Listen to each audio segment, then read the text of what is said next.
YouTube channel live study Allahabad पर। तो दोस्तों, जैसा कि आपको पता है, प्रत्येक दिन शाम को 7 बजे से हम लोग Uttar Pradesh TGT PGT, Bihar TGT PGT, Jharkhand TGT PGT, Jharkhand JET, Madhya Pradesh state, Madhya Pradesh SET, UGC NET, LT grade, Uttarakhand lecturer, Uttarakhand LT assistant professor और अन्य परीक्षाओं के प्रीवियस ईयर क्वेश्चन पेपर को देखते हैं। और साथ ही साथ इस सेशन में हम लोग ऐसे प्रश्नों का भी समावेश करते हैं जो प्रश्न इन परीक्षाओं के दृष्टिकोण से महत्वपूर्ण होते हैं। वही हमारी इकोनॉमिक्स की दूसरी क्लास आपको लाइव स्टडी इलाहाबाद के मोबाइल एप्लीकेशन पे देखने को मिलती है, जहां पे इकोनॉमिक्स के अलग अलग बैच चलाए जा रहे हैं और सभी बैचेज में दोस्तों आपके सिलेबस के अनुसार इकोनॉमिक्स के कंप्लीट कंटेंट प्रोवाइड कराए जा रहे हैं। एक रणनीति के माध्यम से दोस्तों आपको इकोनॉमिक्स की तैयारी यहाँ पे करवाई जा रही है, जहां पे आपको आपके सिलेबस के अनुसार इकोनॉमिक्स के सारे कॉन्सेप्ट सिंपल, सटीक और साधारण भाषा में पढ़ाए जा रहे हैं। क्योंकि कॉन्सेप्ट पढ़ना बहुत ही जरूरी है। जब तक आपके कॉन्सेप्ट क्लियर नहीं होते हैं, तब तक ऑब्जेक्टिव क्वेश्चन को सॉल्व करने में बहुत सारी कठिनाइयों का सामना करना पड़ता है। तो इसकी लाइव क्लास होती है। इन केस अगर जो लाइव क्लास में आप नहीं जुड़ पाएंगे तो बाद में आपको रिकॉर्डेड क्लास मिल जाएगा, तो आप अपने समय के अनुसार कभी भी क्लास को देख सकते हैं। साथ ही साथ कंप्लीट आपको यहाँ पे इकोनॉमिक्स का नोट्स भी दिया जा रहा है। नोट्स को पढ़ने की आदत डालिए। कम से कम दोस्तों 1 घंटे रोज नोट्स पढ़िए। जिस तरीके से बहुत सारे लोग होते हैं ना, न्यूज़पेपर पढ़ते हैं, तो न्यूज़पेपर 1 घंटे पढ़ लेते हैं लेकिन नोट्स नहीं पढ़ पाते हैं। तो अगर जो आपको आ भी रहा है टॉपिक, फिर भी आप नोट्स से अपना 1 घंटे निश्चित तौर पे रोज रिवीजन करते रहिए। और यहाँ पे सिंपल, सटीक, साधारण भाषा में कंप्लीट आपको नोट्स दिया जा रहा है। साथ ही साथ आपको यहाँ पे टेस्ट सीरीज भी दिया जा रहा है, ताकि आप टेस्ट दीजिए और इस बात को समझ पाइए कि आप गलती कहाँ पे कर रहे हैं, किस चैप्टर से प्रश्न गलत हो रहे हैं। जहां से भी प्रश्न गलत हो रहे हैं उस गलतियों को सुधारिए, फिर अगला टेस्ट दीजिए, जिससे आपकी एक्यूरेसी बेहतर हो सके। साथ ही साथ आपको यहाँ पे प्रीवियस ईयर के क्वेश्चन पेपर भी दिए जा रहे हैं, ताकि आपको ये बात समझ में आए कि किस लेवल की आपको तैयारी करनी है। और डायरेक्टली इनडायरेक्टली बहुत सारे क्वेश्चन प्रीवियस ईयर से पूछे जाते हैं। साथ ही साथ दोस्तों यहाँ पे आपको करंट की भी क्लासेस उपलब्ध कराई जा रही है, अर्थात सब कुछ कवर कराना हमारी जिम्मेदारी है। बस आप ईमानदारी से एप्लीकेशन पे इन सारे कंटेंट को फॉलो करते रहिए, यूट्यूब पे प्रैक्टिस करते रहिए। अलग से इधर उधर से कुछ भी आपको बहुत ज्यादा कलेक्ट करने की जरूरत नहीं पड़ने वाली है। अगर जो कोर्स की वैलिडिटी की बात करें तो कोर्स की वैलिडिटी लाइफ टाइम है। इट मींस आप एक बार एडमिशन लेते हैं तो वर्तमान परीक्षा के लिए तो पढ़ेंगे ही पढ़ेंगे, साथ ही साथ फ्यूचर में जब भी कोई नई वैकेंसी आती है तो वहां पे आपको ऑटोमेटिक बैच में ऐड कर दिया जाएगा। जब भी नया बैच प्रारंभ होगा आपको अलग से फीस पेमेंट करने की जरूरत नहीं होने वाली है। और बात करें एडमिशन फीस की, तो लाइफ टाइम की वैलिडिटी के साथ आपकी एडमिशन की जो फीस है वो केवल और केवल 2000 रुपये है। तो सिंपली दोस्तों, एडमिशन लेने के लिए आपको अपनी फीस इस नंबर पे पेमेंट करनी होगी, ठीक है। गूगल पे, फोन पे या पेटीएम के माध्यम से फीस पेमेंट करके उसका स्क्रीनशॉट अगर जो आप इसी व्हाट्सएप नंबर पे सेंड कर देते हैं तो आपको एडमिशन मिल जाता है। या किसी भी प्रकार की इंक्वायरी के लिए आप इस नंबर पे कॉल या व्हाट्सएप मैसेज कर सकते हैं। डिस्क्रिप्शन बॉक्स में जा करके वहां पे एप्लीकेशन को डाउनलोड करके डायरेक्ट भी कोर्स को परचेज कर सकते हैं। सभी इकोनॉमिक्स के सभी अलग अलग बैच उपलब्ध हैं, जैसे कि उत्तर प्रदेश टीजीटी पीजीटी का बैच उपलब्ध है, बिहार टीजीटी पीजीटी का बैच उपलब्ध है, UGC NET, Jharkhand TGT PGT, Jharkhand JET, Madhya Pradesh state, Madhya Pradesh SET, Uttarakhand lecturer, Uttarakhand LT grade, GIC lecturer, assistant professor और अन्य परीक्षाओं के अलग अलग बैचेस उपलब्ध हैं। तो गुड इवनिंग एवरीबॉडी। अब हम लोग मूव करेंगे अपने सेशन के तरफ और आज के सेशन का पहला प्रश्न आप लोगों के सामने ये रहा। और एक बात और मैं बता दूं कि जो हमारी अभी जो नया बैच प्रारंभ हुआ है उसमें आपको उत्तर प्रदेश टीजीटी पीजीटी का नया बैच देखने को मिल जाएगा, बिहार टीजीटी पीजीटी का नया बैच देखने को मिल जाएगा, झारखंड में टीजीटी और जेट के लिए नया बैच देखने को मिल जाएगा, मध्य प्रदेश में सेट के लिए नया बैच देखने को मिलेगा, यूजीसी नेट के लिए नया बैच उपलब्ध है और साथ ही साथ उत्तराखंड में दोस्तों एलटी और लेक्चरर के लिए भी नया बैच उपलब्ध है। तो जो लोग भी एडमिशन लेना चाहते हैं यथाशीघ्र आप एडमिशन ले सकते हैं। तो क्या उत्तर आ रहा है भाई, क्या उत्तर आ रहा है? तो पहला प्रश्न ये रहा कि एकाधिकारी प्रतियोगिता की विशेषता क्या होती है। तो देखिए दोस्तों, बहुत आराम से समझिएगा, बहुत सारे लड़के इस प्रश्न को गलत करते हैं। एक होता है एकाधिकारी प्रतियोगिता और दूसरा होता है एकाधिकारी बाजार, ठीक है, एकाधिकारी बाजार, ठीक है। बहुत इंपॉर्टेंट बात मैं बता रहा हूं, बहुत सारे लोग कंफ्यूज होते हैं। तो जो एकाधिकारी बाजार होता है ना, वो अलग होता है। किससे? एकाधिकारिक प्रतियोगिता। ठीक है, ये दोनों एक ही नहीं है, ये दोनों अलग अलग है। लेकिन जब एकाधिकारी बाजार की बात होती है तो यहाँ पे क्या होता है, यहाँ पे अकेला विक्रेता होता है। यहाँ पे क्या होता है? अकेला विक्रेता होता है। जैसे हम अगर जो आपको उदाहरण के तौर पे बताएं तो एकाधिकारी बाजार का उदाहरण कौन सा है? तो भारतीय रेलवे। ठीक है, अर्थात अगर जो आप रेलवे की टिकट खरीद रहे हैं तो वो पैसा किसको जाएगा? भारतीय रेलवे को ही जाएगा। ठीक है, कोई अन्य व्यक्ति जो है वो अपने पास पैसा नहीं रख सकता है। या आप ये चाहें कि ट्रेन खरीद लें तो ऐसा संभव नहीं है। ठीक है, पूरा का पूरा एकाधिकार किसके पास है? भारतीय रेलवे के पास है। लेकिन जब इसकी बात होगी एकाधिकारिक प्रतियोगिता बाजार की बात होगी तो यहाँ पे क्या होता है कि उत्पादकों की संख्या बहुत ज्यादा होती है। ठीक है, और यहाँ पे वस्तु विभेद भी देखने को मिलता है। तो एकाधिकारी बाजार के अंतर्गत क्या होता है कि कोई अकेला फर्म होता है या कोई अकेला उत्पादक होता है। ठीक है, या कोई अकेला विक्रेता होता है। ठीक है, अकेला, और सारा का सारा कमांड उसी के हाथ में होता है, जैसे कि भारतीय रेलवे की बात की। लेकिन जो एकाधिकारिक प्रतियोगिता होता है ना, यहाँ पे उत्पादकों की संख्या बहुत ज्यादा होती है। छोटे छोटे उत्पादक होते हैं, लेकिन जो सबसे महत्वपूर्ण बात होती है कि वस्तुएं जो होती है वो समरूप नहीं होती है, क्योंकि जब समरूप हो जाएंगी तो फिर तो ये पूर्ण प्रतियोगिता का एग्जाम्पल हो जाएगा ना। तो एकाधिकार के अंतर्गत क्या होता है? उत्पादकों की संख्या बहुत ज्यादा होती है लेकिन वस्तु विभेद देखने को मिलता है, अर्थात समरूप वस्तुओं का उत्पादन नहीं होता है। तो ऐसी प्रतियोगिता जहां पे बहुत सारे उत्पादक हों और वस्तु विभेद, वहां पे समरूप वस्तु का उत्पादन न होकर के विभेदित वस्तु का उत्पादन होता है, तो इस प्रकार की बाजार प्रतियोगिता को एकाधिकारिक बाजार प्रतियोगिता बोलते हैं। जैसे कि मैं आपको उदाहरण के तौर पे बोलता हूं कि जब आप ट्रेन में जाते होंगे, चाहे आप बस में जाते होंगे, तो देखते होंगे एक व्यक्ति आता होगा, वो अपने 5 उंगली इधर और 5 उंगली इधर, सब में क्या करता है कि पावर बैंक लिया रहता है। अलग अलग प्रकार का पावर बैंक लिया रहता है, अलग अलग प्रकार की घड़ियां ली रहती हैं। लेकिन कोई भी घड़ी या कोई भी पावर बैंक एक दूसरे से मैच नहीं खाती है। अर्थात पावर बैंक का तो उत्पादन बहुत सारे लोग कर रहे हैं, लेकिन पावर बैंक जो है वो रंग में, रूप में, कलर में, क्वालिटी में, क्वांटिटी में एक समान नहीं है ना। अगला प्रश्न कि निम्नलिखित में से कौन सा कल्याण अर्थशास्त्र से संबंधित नहीं है? कल्याण अर्थशास्त्र से इसमें से कौन सा संबंधित नहीं है? चलिए थोड़ा सा एक सेकेंड में आपके कमेंट को भी देख लूं। सभी लोग एक बार वीडियो को लाइक और शेयर कर दिया करिए। इतने सारे लोग क्लास देख रहे हैं फिर भी लाइक और शेयर की संख्या बहुत कम है। सभी लोगों से निवेदन है कि एक बार वीडियो को लाइक और शेयर जरूर कर दिया करिए। क्या उत्तर आ रहा है भाई? क्या उत्तर आ रहा है? बिल्कुल ठीक है, डी बोल रहे हैं, डी बोल रहे हैं। डी के अलावा कल्याण अर्थशास्त्र की बात हो रही है। ऐसे ही प्रश्नों के लिए कॉन्सेप्ट पढ़ना जरूरी होता है। अब देखिए दोस्तों, अर्थशास्त्र में कल्याण अर्थशास्त्र क्या है? ठीक है, या किसे अर्थशास्त्र में कल्याणकारी अर्थशास्त्र कहते हैं? तो देखिए दोस्तों, अर्थशास्त्र की वह कल्याणकारी अर्थशास्त्र, ध्यान से सुनिएगा मेरी बात को कि कल्याणकारी अर्थशास्त्र से क्या मतलब है। तो कल्याणकारी अर्थशास्त्र अर्थशास्त्र की वह शाखा है जिसके अंतर्गत मानव के आर्थिक कल्याण का अध्ययन किया जाता है। अर्थात यहाँ पे मुद्रा की बात नहीं होगी, यहाँ पे किसकी बात होगी? मानव के कल्याण में वृद्धि की बात होगी। ठीक है, तो देखिए जब आप कल्याणकारी अर्थशास्त्र पढ़ते हैं, तो जब आप पढ़ते हैं, जो लोग भी एप्लीकेशन पे पढ़ रहे होंगे उनको पता होगा कि हम लोगों ने सबसे पहले क्या किया था? कल्याणकारी अर्थशास्त्र में मार्शल को पढ़ा। मार्शल के बाद किसको पढ़ा? पीगू को पढ़ा। पीगू के बाद किसको पढ़ा? पीगू के बाद पेरेटो को पढ़ा।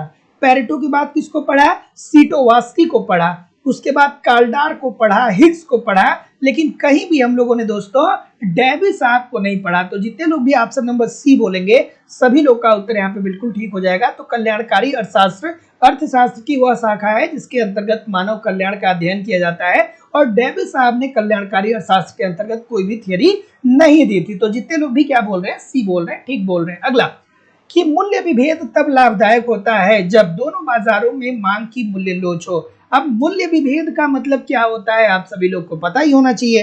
क्या होता है भैया? आज का सेशन हो सकता है कि थोड़ा सा आपको आसान लगे, लेकिन बहुत महत्वपूर्ण आज के सेशन में बहुत महत्वपूर्ण क्वेश्चन आपको देखने को मिलेंगे, जो एक बार नहीं अनेकों बार आपके एग्जाम में पूछे गए हैं। ठीक है, तो क्या उत्तर आ रहा है भाई?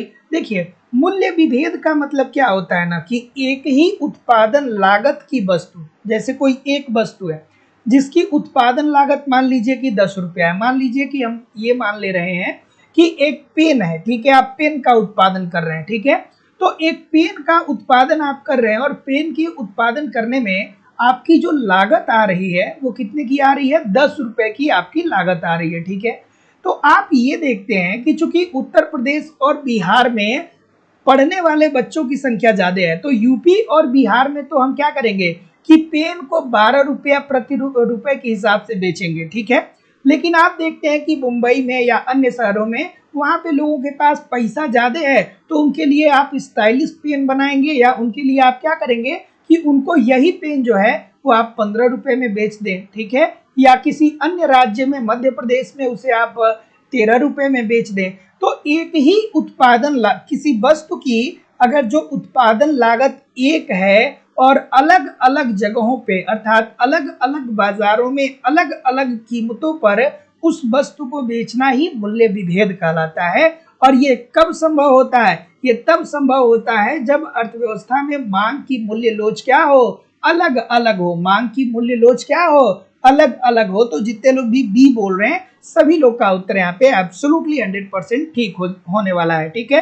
तो मांग की मूल्य लोच अलग अलग हो मतलब मांग की मूल्य लोच अलग अलग हो, इसका सीधा सीधा मतलब क्या हो जाएगा कि जिस बाजार में इस वस्तु की मांग ज्यादा होगी वहां पे कीमत ज्यादा वसूला जाएगा और जहां पे कीमत कम होगी वहां पे कम कीमत वसूला जाएगा, ठीक है। अगला प्रश्न कि मूल्यों में वृद्धि की समयावधि में जो वर्ग लाभान्वित होता है वो कौन सा वर्ग होता है? चलिए, ये भी प्रश्न एक बार नहीं अनेकों बार आपके पेपर में पूछा गया है। तो देखिए दोस्तों, जब भी मूल्य में वृद्धि शब्द की बात करें, ठीक है, तो इसे हम क्या कहेंगे? इसे हम बोलेंगे मुद्रास्फीति, ठीक है। इसे हम क्या बोलेंगे? इसे हम बोलेंगे मुद्रास्फीति, ठीक है। और मुद्रास्फीति के समय क्या होता है कि वस्तुओं की कीमतों में वृद्धि होती है। और जब वस्तुओं की कीमतों में वृद्धि होती है तो आप क्या बोलते हैं कि भैया अर्थव्यवस्था में बड़ी महंगाई आ गई है। अर्थव्यवस्था में बड़ी महंगाई आ गई है अर्थात महंगाई शब्द का प्रयोग जो हम लोग आम बोलचाल में करते हैं ना, उसे ही इकोनॉमिक्स में मुद्रास्फीति कहा जाता है, ठीक है। तो अब देखिए, बात को ध्यान से समझिएगा यहाँ कि मूल्य में वृद्धि की समय अवधि में जो वर्ग लाभान्वित होता है वो कौन होता है। तो दोस्तों, थोड़ा सा एक फसल को आप पहले याद कर लीजिए कि आलू और प्याज, ठीक है। इस बात को समझने के लिए आलू और प्याज का उत्पादन पूरे देश में एक ही समय में तो होता है ना, मतलब आलू और प्याज की पैदावार एक ही समय में तो होती है ना पूरे देश में। ये कब से कब तक होती है? ये फरवरी से लेके ये दिसंबर से लेकर फरवरी के बीच में होती है, ठीक है। दिसंबर से लेकर के फरवरी के बीच में आलू और प्याज का उत्पादन होता है। तो ऐसी स्थिति में क्या होता है कि ऑटोमेटिक अर्थव्यवस्था में आलू और प्याज की पूर्ति जो होती है वो बहुत ज्यादा बढ़ जाती है और इसकी जो मांग होती है ना वो कम हो जाती है, क्योंकि कोई कितना आलू प्याज खाएगा। लेकिन अब यहाँ पे क्या करता है, यहाँ पे ये जो व्यापारी है ना, ये जो व्यापारी है ये टेक्निक लगा देता है। टेक्निक क्या लगा देता है कि चूंकि अर्थव्यवस्था में आलू प्याज बड़ी मात्रा में विद्यमान है तो किसानों के पास अब उस आलू और प्याज को स्टोर करने के लिए पैसा भी नहीं है कि उसको बेचारा कहाँ रखे, वो खराब हो जाएगा।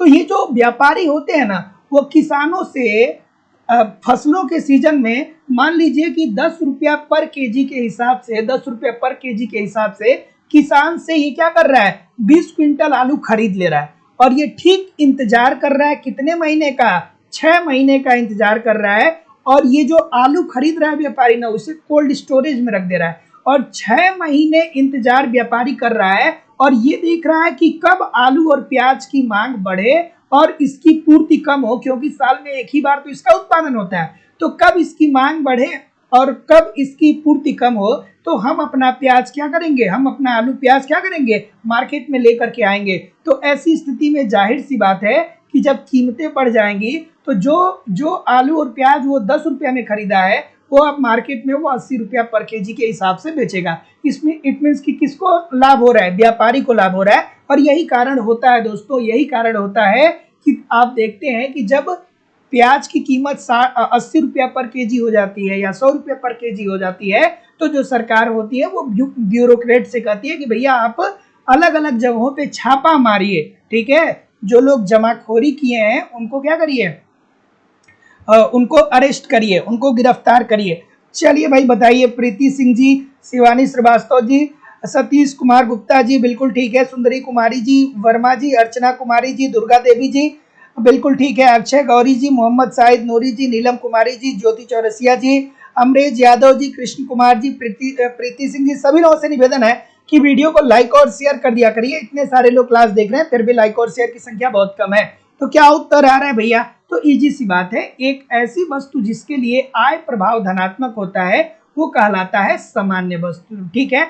आय प्रभाव धनात्मक होने का मतलब क्या होता है कि जब आपकी आय में वृद्धि होती है, जब आपकी इनकम में वृद्धि होती है, मान लीजिए जब कहीं आप नौकरी कर रहे हैं और आपकी आय में जब वृद्धि होती है ना, तो आप क्या करते हैं, सामान्य वस्तुओं पे आप क्या करते हैं, उसी अनुपात में व्यय करते हैं, ठीक है। जैसे आप कहते हैं कि भैया पैसा मिल रहा है उसी हिसाब से कपड़ा खरीदेंगे, उसी हिसाब से ग्रोसरी स्टोर पे जाएंगे जहाँ पे चावल, गेहूं, दाल, नमक, तेल खरीदेंगे, ठीक है। तो ऐसी स्थिति में, एक ऐसी स्थिति जिसके लिए आय प्रभाव धनात्मक होता है वो सामान्य वस्तु होती है। देखिए, आय प्रभाव सामान्य वस्तुओं के भी संदर्भ में धनात्मक होता है और विलासिता की वस्तुओं में भी धनात्मक होता है, ठीक है। तो इस बात को भी याद रखिएगा। तो जितने लोग भी डी बोल रहे हैं ठीक बोल रहे हैं। अगला कि अवसर लागत को परिभाषित किया जा सकता है।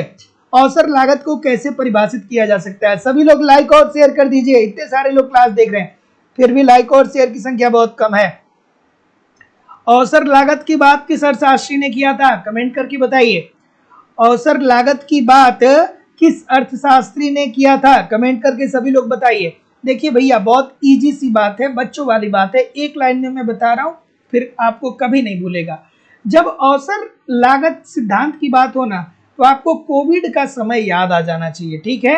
क्यों याद आ जाना चाहिए? उससे आपको पता चल जाएगा कि औसत लागत सिद्धांत के अंतर्गत क्या कहा गया।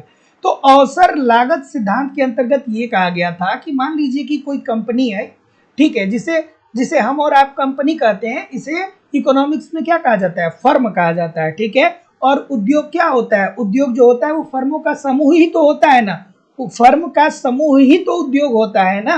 तो अब देखिए, तो अगर जो कोई फर्म वर्तमान में जिस वस्तु का उत्पादन कर रही है, उस वस्तु के उत्पादन से उसे अगर जो लाभ नहीं मिल रहा है, तो ऐसी स्थिति में वो अगली वस्तु को क्या करता है, जिस वर्तमान में जिस वस्तु का उत्पादन करता है उस वस्तु के उत्पादन को कम करके किसी अन्य प्रकार की वस्तु का वो उत्पादन करने लगता है जिसकी मांग अर्थव्यवस्था में है, ठीक है। तो जैसे मान लीजिए कि हमने कोविड के समय में ये देखा था कि चूंकि शॉपिंग मॉल सारे बंद हो गए थे, तो जब शॉपिंग मॉल सारे बंद हो गए थे तो कपड़े की जो मांग थी वो बिल्कुल अपने न्यूनतम स्तर पे आ गई थी। लेकिन कपड़ा बनाने वाली जो फर्में हैं, अर्थात जो कंपनियां हैं, उन्होंने ये देखा कि भैया हमारे पास मशीन तो है ही है, हमारे पास श्रम तो है ही है, हमारा कपड़ा नहीं बिक रहा है ना, कोई बात नहीं, हम मास्क बेचेंगे, ठीक है। तो उन्होंने क्या कर दिया, कपड़े का उत्पादन थोड़ा कम करके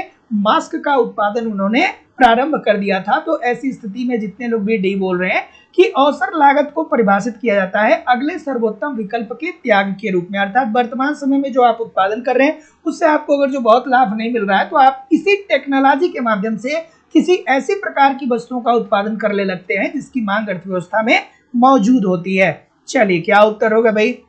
कि उत्पादन फलन निम्नलिखित में से किसके मध्य संबंध को बताता है? उत्पादन फलन किनके किनके मध्य संबंध को बताता है? क्या उत्तर आ रहा है भाई? बिल्कुल ठीक है, बिल्कुल ठीक है, बिल्कुल ठीक है, बिल्कुल ठीक है, बिल्कुल ठीक है। तो ये क्या बोल रहे हैं सर? डी बोल रहे हैं। आगत निर्गत क्या होता है? आगत निर्गत क्या होता है? तो वे सभी साधन जिसके सहयोग से उत्पादन क्रिया पूर्ण की जाती है उसे हम क्या बोलते हैं? आगत बोलते हैं, ठीक है। वे सभी उत्पादन के संसाधन जिससे किसी वस्तु का उत्पादन किया जाता है उसे हम आगत बोलते हैं। जैसे अब क्या होगा श्रम होगा, पूंजी होगा, टेक्नोलॉजी होगा, यही सारी चीजें तो होंगी। और उसके बाद तथा इनके सहयोग से जिस वस्तु का उत्पादन किया जाता है उसे हम क्या करते हैं दोस्तों, निर्गत कहते हैं। तो जितने लोग भी ऑप्शन नंबर डी बोल रहे हैं सभी लोग का उत्तर यहाँ पे बिल्कुल ठीक हो जाएगा। तो उत्पादन फलन क्या होता है? उत्पादन फलन आगत और निर्गत के मध्य फलनात्मक संबंध को बताता है। तो जितने लोग भी ऑप्शन नंबर डी बोल रहे हैं सभी लोग का उत्तर यहाँ पे बिल्कुल ठीक हो जाएगा। बिल्कुल ठीक है, बिल्कुल ठीक है। अगला कि सांकेतिक रूप से सीमांत उपभोग प्रवृत्ति को व्यक्त किया जा सकता है। सीमांत उपभोग प्रवृत्ति को हम कैसे व्यक्त कर सकते हैं? ठीक है, सीमांत उपभोग प्रवृत्ति क्या होता है भाई? सीमांत उपभोग प्रवृत्ति का मतलब क्या होता है? कमेंट करके बताइए। बिल्कुल ठीक है। अगर जो आसान भाषा में बात करें तो सीमांत उपभोग प्रवृत्ति का मतलब ये होता है कि जब अगर जो आपकी आय में वृद्धि होती है तो ऐसी स्थिति में आपकी उपभोग क्षमता में कितनी वृद्धि हो रही है। ठीक है, तो सीमांत उपभोग प्रवृत्ति का मतलब ये होता है कि जब आपकी आय में वृद्धि हो रही है तो उस आय में वृद्धि होने के कारण उपभोग पर पड़ने वाले प्रभाव का जो हम अध्ययन करते हैं उसे ही हम क्या बोलते हैं? सीमांत उपभोग प्रवृत्ति बोलते हैं। ठीक है, क्या उत्तर आ रहा है भाई? बिल्कुल ठीक है। या हम ये भी कह सकते हैं कि सीमांत उपभोग प्रवृत्ति कुल उपभोग के स्तर में होने वाले परिवर्तन तथा कुल आय के स्तर में होने वाले परिवर्तन के मध्य अनुपातिक संबंध को बताता है। ठीक है, तो जितने लोग भी ऑप्शन नंबर यहाँ पे क्या बोल रहे हैं? ए बोल रहे हैं, ए बोल रहे हैं। जितने लोग भी एमपीसी इज इक्वल टू क्या बोल रहे हैं? Delta C upon delta Y. Delta C क्या इंडिकेट करता है? डेल्टा सी क्या इंडिकेट करता है? कमेंट करके बताइए। डेल्टा सी क्या इंडिकेट करता है? उपभोग को इंडिकेट करता है। और डेल्टा वाई क्या इंडिकेट करता है? आय को इंडिकेट करता है। ठीक है, डेल्टा सी क्या इंडिकेट करता है? उपभोग को। और डेल्टा वाई क्या इंडिकेट करता है? आय को। तो जितने लोग भी ऑप्शन नंबर ए बोल रहे हैं सभी लोग का उत्तर यहाँ पे एब्सोल्युटली 100% ठीक होने वाला है। अगला प्रश्न कि निम्नलिखित में से कौन सा उपभोग की प्रवृत्ति को प्रभावित नहीं करेगा? इसमें से इन तीन ऑप्शनों में से आपकी भी जिंदगी में ऐसा होता होगा, इसमें से कौन सा ऐसा है जो उपभोग की प्रवृत्ति को प्रभावित ही नहीं करेगा? चलिए बताइए। उपभोग प्रवृत्ति का मतलब क्या? कि आपके उपभोग में कमी या वृद्धि नहीं होगी। ठीक है, हम कहें कि आपकी उपभोग की प्रवृत्ति वर्तमान समय में क्या है, तो आप कहेंगे कि सर जी बस जिंदगी चल रही है। ठीक है, आप कहेंगे कि सर जी बेरोजगारी की अगर जो आपके पास नौकरी नहीं है तो आप कहेंगे कि सर जी हमारी उपभोग की प्रवृत्ति बड़ा कम है कि नहीं है? हम लिमिटेड अपना लंच कर लेते हैं, डिनर कर लेते हैं, ब्रेकफास्ट कर लेते हैं। ठीक है, इसके बाद बहुत ज़्यादा किसी विलासिता की वस्तु का हम प्रयोग करते नहीं है। तो देखिए अब ध्यान से समझिएगा कि निम्न में से कौन सा उपभोग प्रवृत्ति को प्रभावित नहीं करता है। तो देखिए दोस्तों, उपभोग प्रवृत्ति को प्रभावित नहीं करेगा मूल्य की स्थिरता। ठीक है, जब आपको पता है कि लाइफबॉय साबुन 10 रुपए का आज से 5 साल पहले भी मिल रहा था और 10 ही रुपए का 5 साल। ठीक है, कोई दिक्कत किसी को? एक सेकंड रुक जाइए। ठीक है, तो जब आपको ये पता चल जाता है कि लाइफबॉय साबुन आज से 10 साल पहले भी 10 रुपए का मिल रहा, 5 साल पहले भी 10 रुपए का मिल रहा था और 5 साल बाद भी 10 रुपए का ही मिलेगा, तो आप लाइफबॉय साबुन बहुत ज्यादा क्यों जाएंगे खरीदने के लिए? नहीं खरीदेंगे ना। लेकिन एक बात और ध्यान से समझिए, लेकिन जिस दिन सरकार ये घोषणा कर देती है कि हम पेट्रोल की कीमतों में 5 रुपए की वृद्धि करने जा रहे हैं, उस दिन क्या होता है? उस दिन पेट्रोल टंकी पे क्या लगता है कि लाइन लग जाता है पेट्रोल भरवाने के लिए। ठीक है, तो अगर जो मूल्य स्थिर है तो आपकी उपभोग प्रवृत्ति में कोई भी चेंजिंग नहीं आएगी। अगला प्रश्न ये रहा कि यदि एमपीसी इज इक्वल टू 0.5 है तो आय गुणक क्या होगा? दोस्तों देखिए, एक प्रश्न पक्का इससे पूछा जाता है। ठीक है, सबसे पहले तो ये पूछा जाता है कि गुणक इज इक्वल टू क्या होता है? तो गुणक इज इक्वल टू के अपान एमपीएस। ठीक है,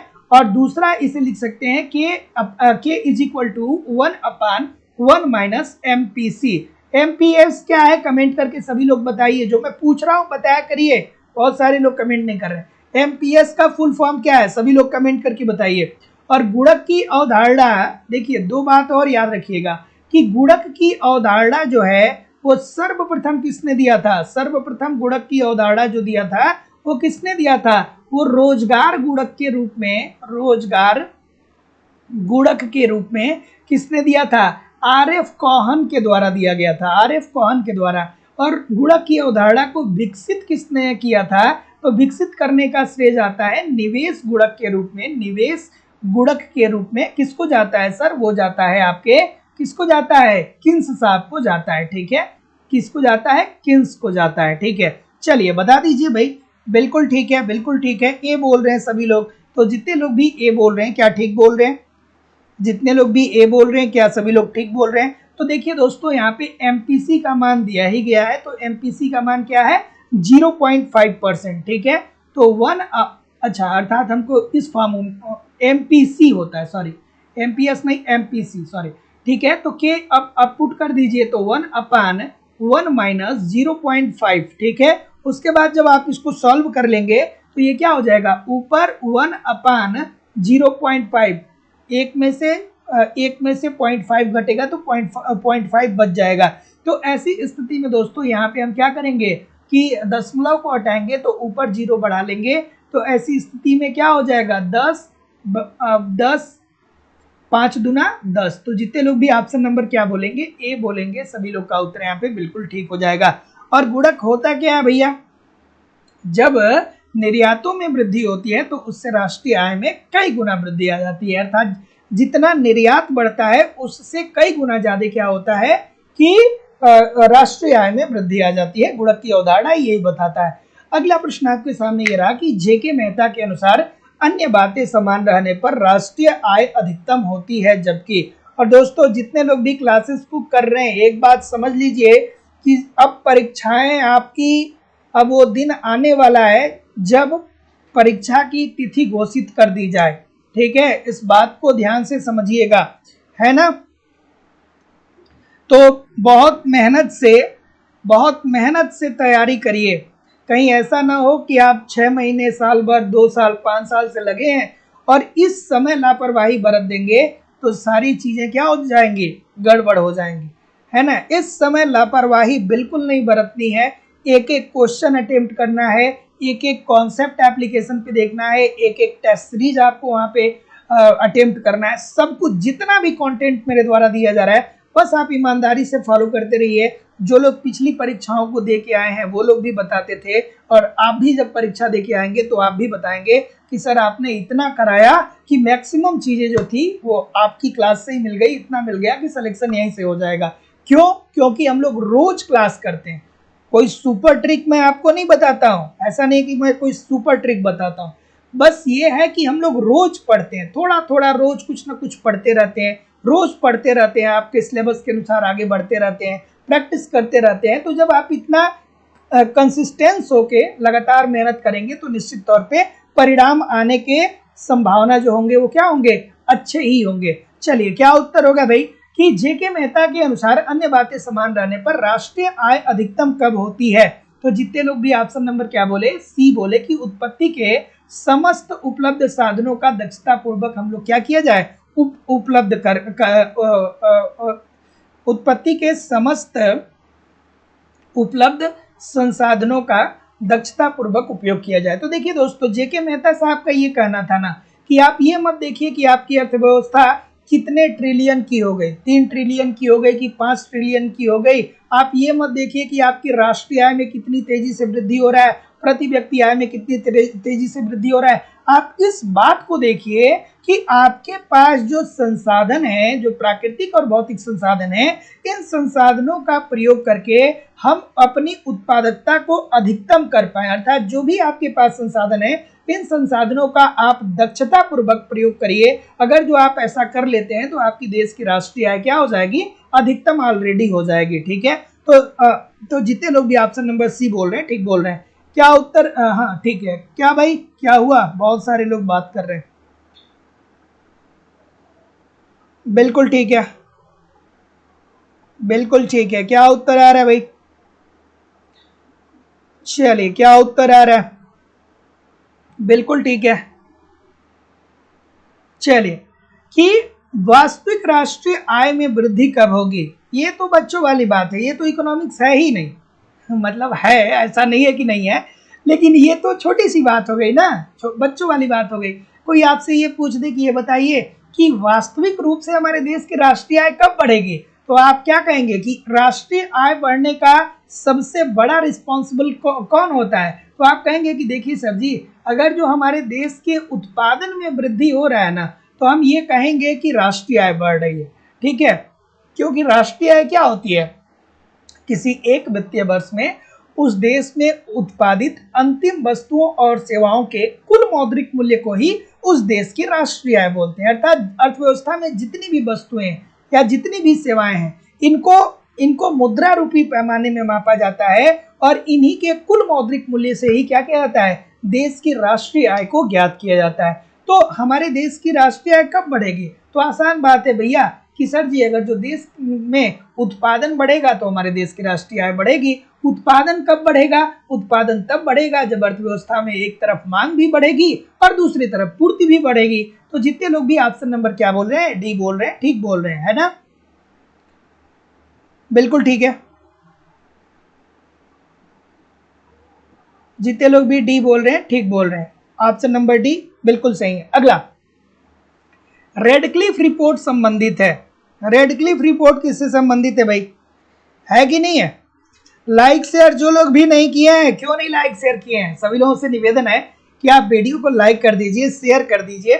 ठीक है, रेडक्लिफ रिपोर्ट जो है दोस्तों, ये कब प्रकाश में आती है? प्रश्न पूछा जाता है कि ये बताइए कि रेडक्लिफ रिपोर्ट जो है वो किस वर्ष पारित होता है? तो वो होता है दोस्तों, ये बात है 1959 की। ठीक है, 1959 की ये बात है।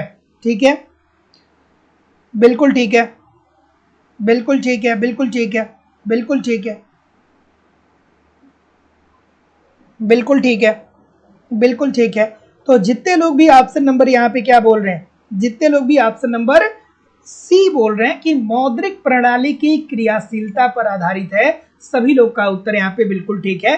तो जो रेडक्लिफ रिपोर्ट है ना दोस्तों, इसका जो संबंध है ये अर्थव्यवस्था में मौद्रिक तरलता, ठीक है, या मौद्रिक प्रणाली की क्रियाशीलता पे आधारित है कि आखिरकार किस तरीके से हम अपनी अर्थव्यवस्था में प्रभावपूर्ण मांग को विकसित करें। अर्थात प्रभावपूर्ण मांग का मतलब क्या? कि अपने समग्र मांग और समग्र पूर्ति को बढ़ाएं। तो जितने भी महानुभाव क्या बोल रहे हैं? सी बोल रहे हैं, ठीक बोल रहे हैं। अगला, कि मुद्रा अपना कार्य ठीक प्रकार से करती है यदि। अब मुद्रा, चलिए भाई बताइए, चलिए क्या उत्तर आ रहा है भाई? कि मुद्रा अपना कार्य ठीक प्रकार से कब करेगी?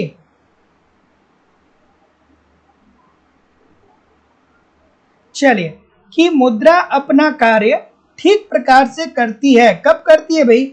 बिल्कुल ठीक है, बिल्कुल ठीक है, बिल्कुल ठीक है। डी बोल रहे हैं सभी लोग, डी बोल रहे हैं क्या? चलिए मैं देखता हूं कि मुद्रा अपना कार्य ठीक प्रकार से करेगी, अर्थात आपके हाथ में जो नोट है और सिक्के है वो ठीक प्रकार से काम कब करेगा? ये भी तो बच्चों वाली ही बात है ना, इसमें कौन सा बहुत बड़ा इकोनॉमिक्स है? तो देखिए, मुद्रा अपना कार्य ठीक प्रकार से करेगा, जो आपके हाथ में पैसा है वो ठीक प्रकार से कब काम करेगा? वो तभी तो काम करेगा जब इसमें सर्वमान्यता का गुण हो। जो आप पैसा रखे हैं, जब आप मार्केट में जाएंगे तो आप वो मुद्रा किसी को भी दे सकें। जैसे भारतीय सिक्के और भारतीय नोट जो है वो किसी को आप दे सकें। आप उसे 100 रुपए की नोट दें और 100 रुपए की वैल्यू के बराबर कोई वस्तु को परचेज कर पाए। लेकिन भारत में अगर जो आप पाकिस्तानी रुपया चलाएंगे तो कोई लेगा क्या? नहीं लेगा। तो मुद्रा क्या होगा कि जो जिसमें सर्वमान्यता की गुण हो, सभी लोग इसे क्या करें? स्वीकार करें। ठीक है, तो आप कहीं भी नोट और सिक्के लेकर के जाते हैं तो सभी लोग स्वीकार करते हैं ना। वो नोट सिक्का आपसे लेता है, कोई वस्तु दे देता है, और इसका मूल्य क्या होना चाहिए? सापेक्षिक रूप से स्थिर होना चाहिए। बात ये भी ठीक है। मतलब भैया 10 रुपए में 4 गोलगप्पे मिल रहे हैं तो ऐसा नहीं कि 2 दिन बाद 10 रुपए में 1 गोलगप्पे मिलने लगे। ठीक है, इसका सापेक्षिक मूल्य भी क्या होना चाहिए? स्थिर होना चाहिए। तो जितने लोग भी डी बोल रहे हैं ठीक बोल रहे हैं। अगला, कि कौन सी मुद्रा वह परिसंपत्ति है जो यद्यपि मूल्य संचय के रूप में कार्य करती है किंतु आसानी से नकदी में परिवर्तित की जा सकती है, अर्थात विनिमय के माध्यम के रूप में प्रयोग की जा सकती है। चलिए सर कमेंट करके बताइए, और जो लोग भी अभी तक लाइक शेयर नहीं किए हैं सभी लोगों से निवेदन है कि वीडियो को लाइक और शेयर जरूर कर दिया करिए। चलिए कविता सिंह जी क्लास को ज्वाइन किया करिए, आप लोग 7:10 पे मैं लाइव आ जाता हूं, ठीक है। जिंदगी में सफलता आपको हासिल करनी है तो मेहनत भी आपको भी आप ही को करना पड़ेगा। ये बात बिल्कुल सत्य है दोस्तों कि जिस दौर में आप जिंदगी जी रहे हैं उस दौर में आपकी सहायता बहुत ज़्यादा कोई करने वाला नहीं है, क्योंकि जिससे आप सहायता की उम्मीद कर रहे हैं ना वो ऑलरेडी अपनी ज़िंदगी में फंसा हुआ है, चाहे वो आपके परिवार के मेंबर हो, चाहे भाई हो, चाहे बहन हो, उसकी भी ज़िंदगी है, वो भी अपनी ज़िंदगी को आगे बढ़ाना चाहता है, वो भी कुछ ना कुछ प्रयास कर रहा है कि ज़िंदगी में बेहतर हो। तो किसी से उम्मीद नहीं करना, अपने मेहनत पे यार काम करिए। बाकी आप अगर जो ठीक तरीके से अपना काम करेंगे तो दुनिया में कोई भी आपको हरा ही नहीं सकता है। और अगर जो आप ये लेकर के बैठ जाएं कि हमारा कोई सपोर्ट ही नहीं करता है तो हम कैसे पढ़ेंगे, कैसे आगे बढ़ेंगे, अब वर्तमान समय में किसी के सपोर्ट की जरूरत नहीं है। मोबाइल आपके पास है, एप्लीकेशन आपके पास है, इंटरनेट आपके पास है, मत टिकटॉक देखिए, मत फेसबुक देखिए, क्लासेस देखिए, सब कुछ कवर होगा और बहुत ही कम समय में बेहतर ढंग से आप इकोनॉमिक्स को सीख सकते हैं, समझ सकते हैं और सफलता सुनिश्चित कर सकते हैं। चलिए अगला प्रश्न आपके सामने ये रहा कि कौन सी मुद्रा वह परिसंपत्ति है जो यद्यपि मूल्य संचय के रूप में कार्य करती है किंतु आसानी से नकदी में परिवर्तित नहीं की जा सकती, अर्थात विनिमय के माध्यम के रूप में प्रयोग नहीं की जा सकती है। तो जितने लोग भी ऑप्शन नंबर सी बोल रहे हैं सदृश मुद्रा प्रयोग की जा सकती है, तो जितने लोग भी बोल रहे हैं सदृश मुद्रा, सभी लोग का उत्तर बिल्कुल ठीक है। अगर जो आपके पास 1000 रुपए का 1000 रुपए है तो आप उसे बचत के रूप में अपने पास रख सकते हैं, कोई दिक्कत नहीं है, मूल्य का संचय कर सकते हैं। आसानी से नकदी में भी इसे परिवर्तित कर सकते हैं, किसी वस्तु को परचेज कर सकते हैं, या आप विनिमय के माध्यम के रूप में भी कार्य कर सकते हैं। ठीक है, जाके कह सकते हैं कि हमको क्या करिए 500 रुपए का फुटकर दे दीजिए। हाँ ठीक है, अगला चलिए अगला प्रश्न। ठीक है, जिंदगी में जितने चैलेंज हो उतना ही जिंदगी में मजा होता है ना, कोई बात नहीं, कोई बात नहीं। देखिए भारत एक ऐसा देश है ना जहाँ पे बहुत ज़्यादा बात अभी भी होती है कि भारत बहुत विकास कर रहा है, लड़कियों की स्थिति, महिलाओं की स्थिति, लड़कों की स्थिति बहुत बेहतर हो गई है, लेकिन ये सच्चाई है कि अभी भी बहुत सारे ग्रामीण इलाके भारत में ऐसे हैं जहाँ पे जो लड़कियां हैं या जो महिलाएं हैं, चाहे जो लड़के हैं, उनको ये भी नहीं पता है कि यूट्यूब पे तैयारी कैसे करना है। उनको पता ही नहीं है कि यूट्यूब पे कैसे सर्च करेंगे तो कहाँ से कौन क्लास मिलेगी, कौन सी क्लास ठीक है, कौन सी क्लास ठीक नहीं है, उनको यहाँ तक नहीं पता है। तो कम से कम आपको तो इतना पता है ना, अगर जो आपको इतना पता है तो फिर कोई दिक्कत नहीं है। बहुत सारे लोगों के पास तो आज भी ऐसा है कि उनको इतनी आज़ादी नहीं है कि मोबाइल पास में रख करके वो रहे। तो आपको अगर जो इतना मिला है तो निश्चिंत होकर पढ़ाई करिए भाई, बहुत कुछ है, संसाधन पूरे हैं आपके पास। चलिए क्या उत्तर आ रहा है कि अगर मुद्रा परिमाण सिद्धांत में फिशर के समीकरण में मुद्रा की आपूर्ति को दो गुना कर दिया जाए तो मूल्य स्तर कैसा हो जाएगा। ये बच्चों वाली बात है, 2 गुना हो जाएगा। फिशर साहब ने क्या बोला, MV is equal to PT। ठीक है, MV is equal to PT, ये क्या है, ये फिशर का मूल समीकरण है। फिर पूछा जाता है कि फिशर का संशोधित समीकरण क्या है, तो फिशर का संशोधित समीकरण M-V' plus MV is equal to PT। इस समीकरण में फिशर साहब ने बताया क्या, उन्होंने ये बताया कि अगर जो अर्थव्यवस्था में मुद्रा की पूर्ति बढ़ती है, एक लाइन में बता रहा हूं हमेशा आपको याद रहेगा, अर्थव्यवस्था में अगर जो मुद्रा की पूर्ति बढ़ती है तो सबके पास पैसा आएगा, तो जब सबके पास पैसा आएगा तो सभी लोग क्या करेंगे, सभी लोग वस्तुओं की मांग को बढ़ाएंगे। लेकिन मांग तो वो बढ़ा रहे हैं, लेकिन ऐसी स्थिति में अगर तो उत्पादन का स्तर नहीं बढ़ पाता है, पूर्ति उतना नहीं बढ़ पाएगी, तो जाहिर सी बात है कि जो कीमत होगी वो बढ़ जाएगी। अर्थात कीमतों में क्या हो जाएगा, कीमत में 2 गुने की वृद्धि हो जाएगी। और जब किसी वस्तु की कीमत बढ़ जाती है तो उस देश में जो मुद्रा प्रचलित होती है उसकी वैल्यू कम हो जाती है, अर्थात मूल्य स्तर में क्या आ जाता है, मूल्य स्तर में कमी आ जाता है। जैसा कि मैं बार बार आप लोग को उदाहरण देके बताता हूं कि आज से 20 साल पहले हम लोग क्या करते थे, 1 रुपए में 4 गोलगप्पे खाते थे, अर्थात 10 रुपए में 40 गोलगप्पे खाते थे। लेकिन आज के समय में क्या है, अब 10 रुपए में क्या मिलता है, अब 10 रुपए में केवल 4 गोलगप्पे मिल रहा है। इट मीन्स कि पहले 10 रुपए में 40 गोलगप्पा, अब 10 रुपए में 4 गोलगप्पे, अर्थात हमको कितना नुकसान हुआ, 36 रुपए का। ऐसा नहीं है कि जो गोलगप्पा बेच रहा है वो मनमानी रूप से आपसे पैसा वसूल रहा है, ऐसा बिल्कुल नहीं है भाई। वो भी रिफाइंड खरीद रहा है तो रिफाइंड ऑयल जो है उसके लिए भी महंगा हो गया, वो भी मैदा खरीद रहा होगा तो उसके लिए भी महंगा हो गया होगा, और भी जितने भी इंग्रेडिएंट्स होते हैं वो खरीद रहा होगा तो वो महंगा हो गया होगा। तो जाहिर सी बात है कि जब वस्तु की कीमत बढ़ेगी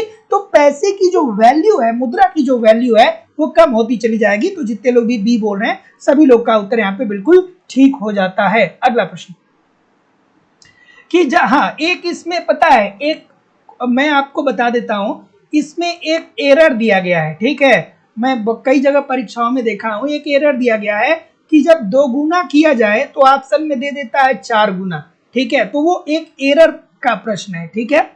बाकी ये वाला प्रश्न सही है। चलिए अगला प्रश्न ये रहा कि जब सरकार अपनी राजस्व आय से अधिक खर्च करती है तब इस आधिक्य को क्या बोलते हैं।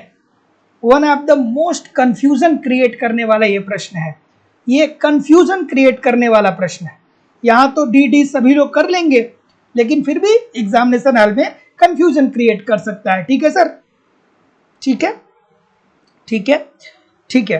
तो देखिए दोस्तों, राजस्व घाटा का मतलब ये होता है कि सरकार की जो राजस्व आय है, मतलब सरकार जो राजस्व से आय इकट्ठा की है, अर्थात सरकार को आय कहां से प्राप्त होता है, सरकार को आय प्राप्त होता है कर के माध्यम से, ठीक है, या ऋण के माध्यम से। वो ऋण आंतरिक भी हो सकता है, बाह्य भी हो सकता है, ठीक है। यही तो 2 तरीके से सरकार को आय मिलता है, ठीक है। और उसके बाद देखिए ये क्या कह रहा है कि जब सरकार अपनी राजस्व आय से अधिक खर्च करती है, अर्थात सरकार की राजस्व आय अधिक है और सरकार का राजस्व व्यय क्या है, ज्यादा है, तो ऐसी स्थिति में क्या होगा, ये राजकोषीय घाटा होगा। तो जितने लोग भी ऑप्शन नंबर क्या बोल रहे हैं, डी बोल रहे हैं, सभी लोग का उत्तर यहाँ पे बिल्कुल ठीक हो जाएगा।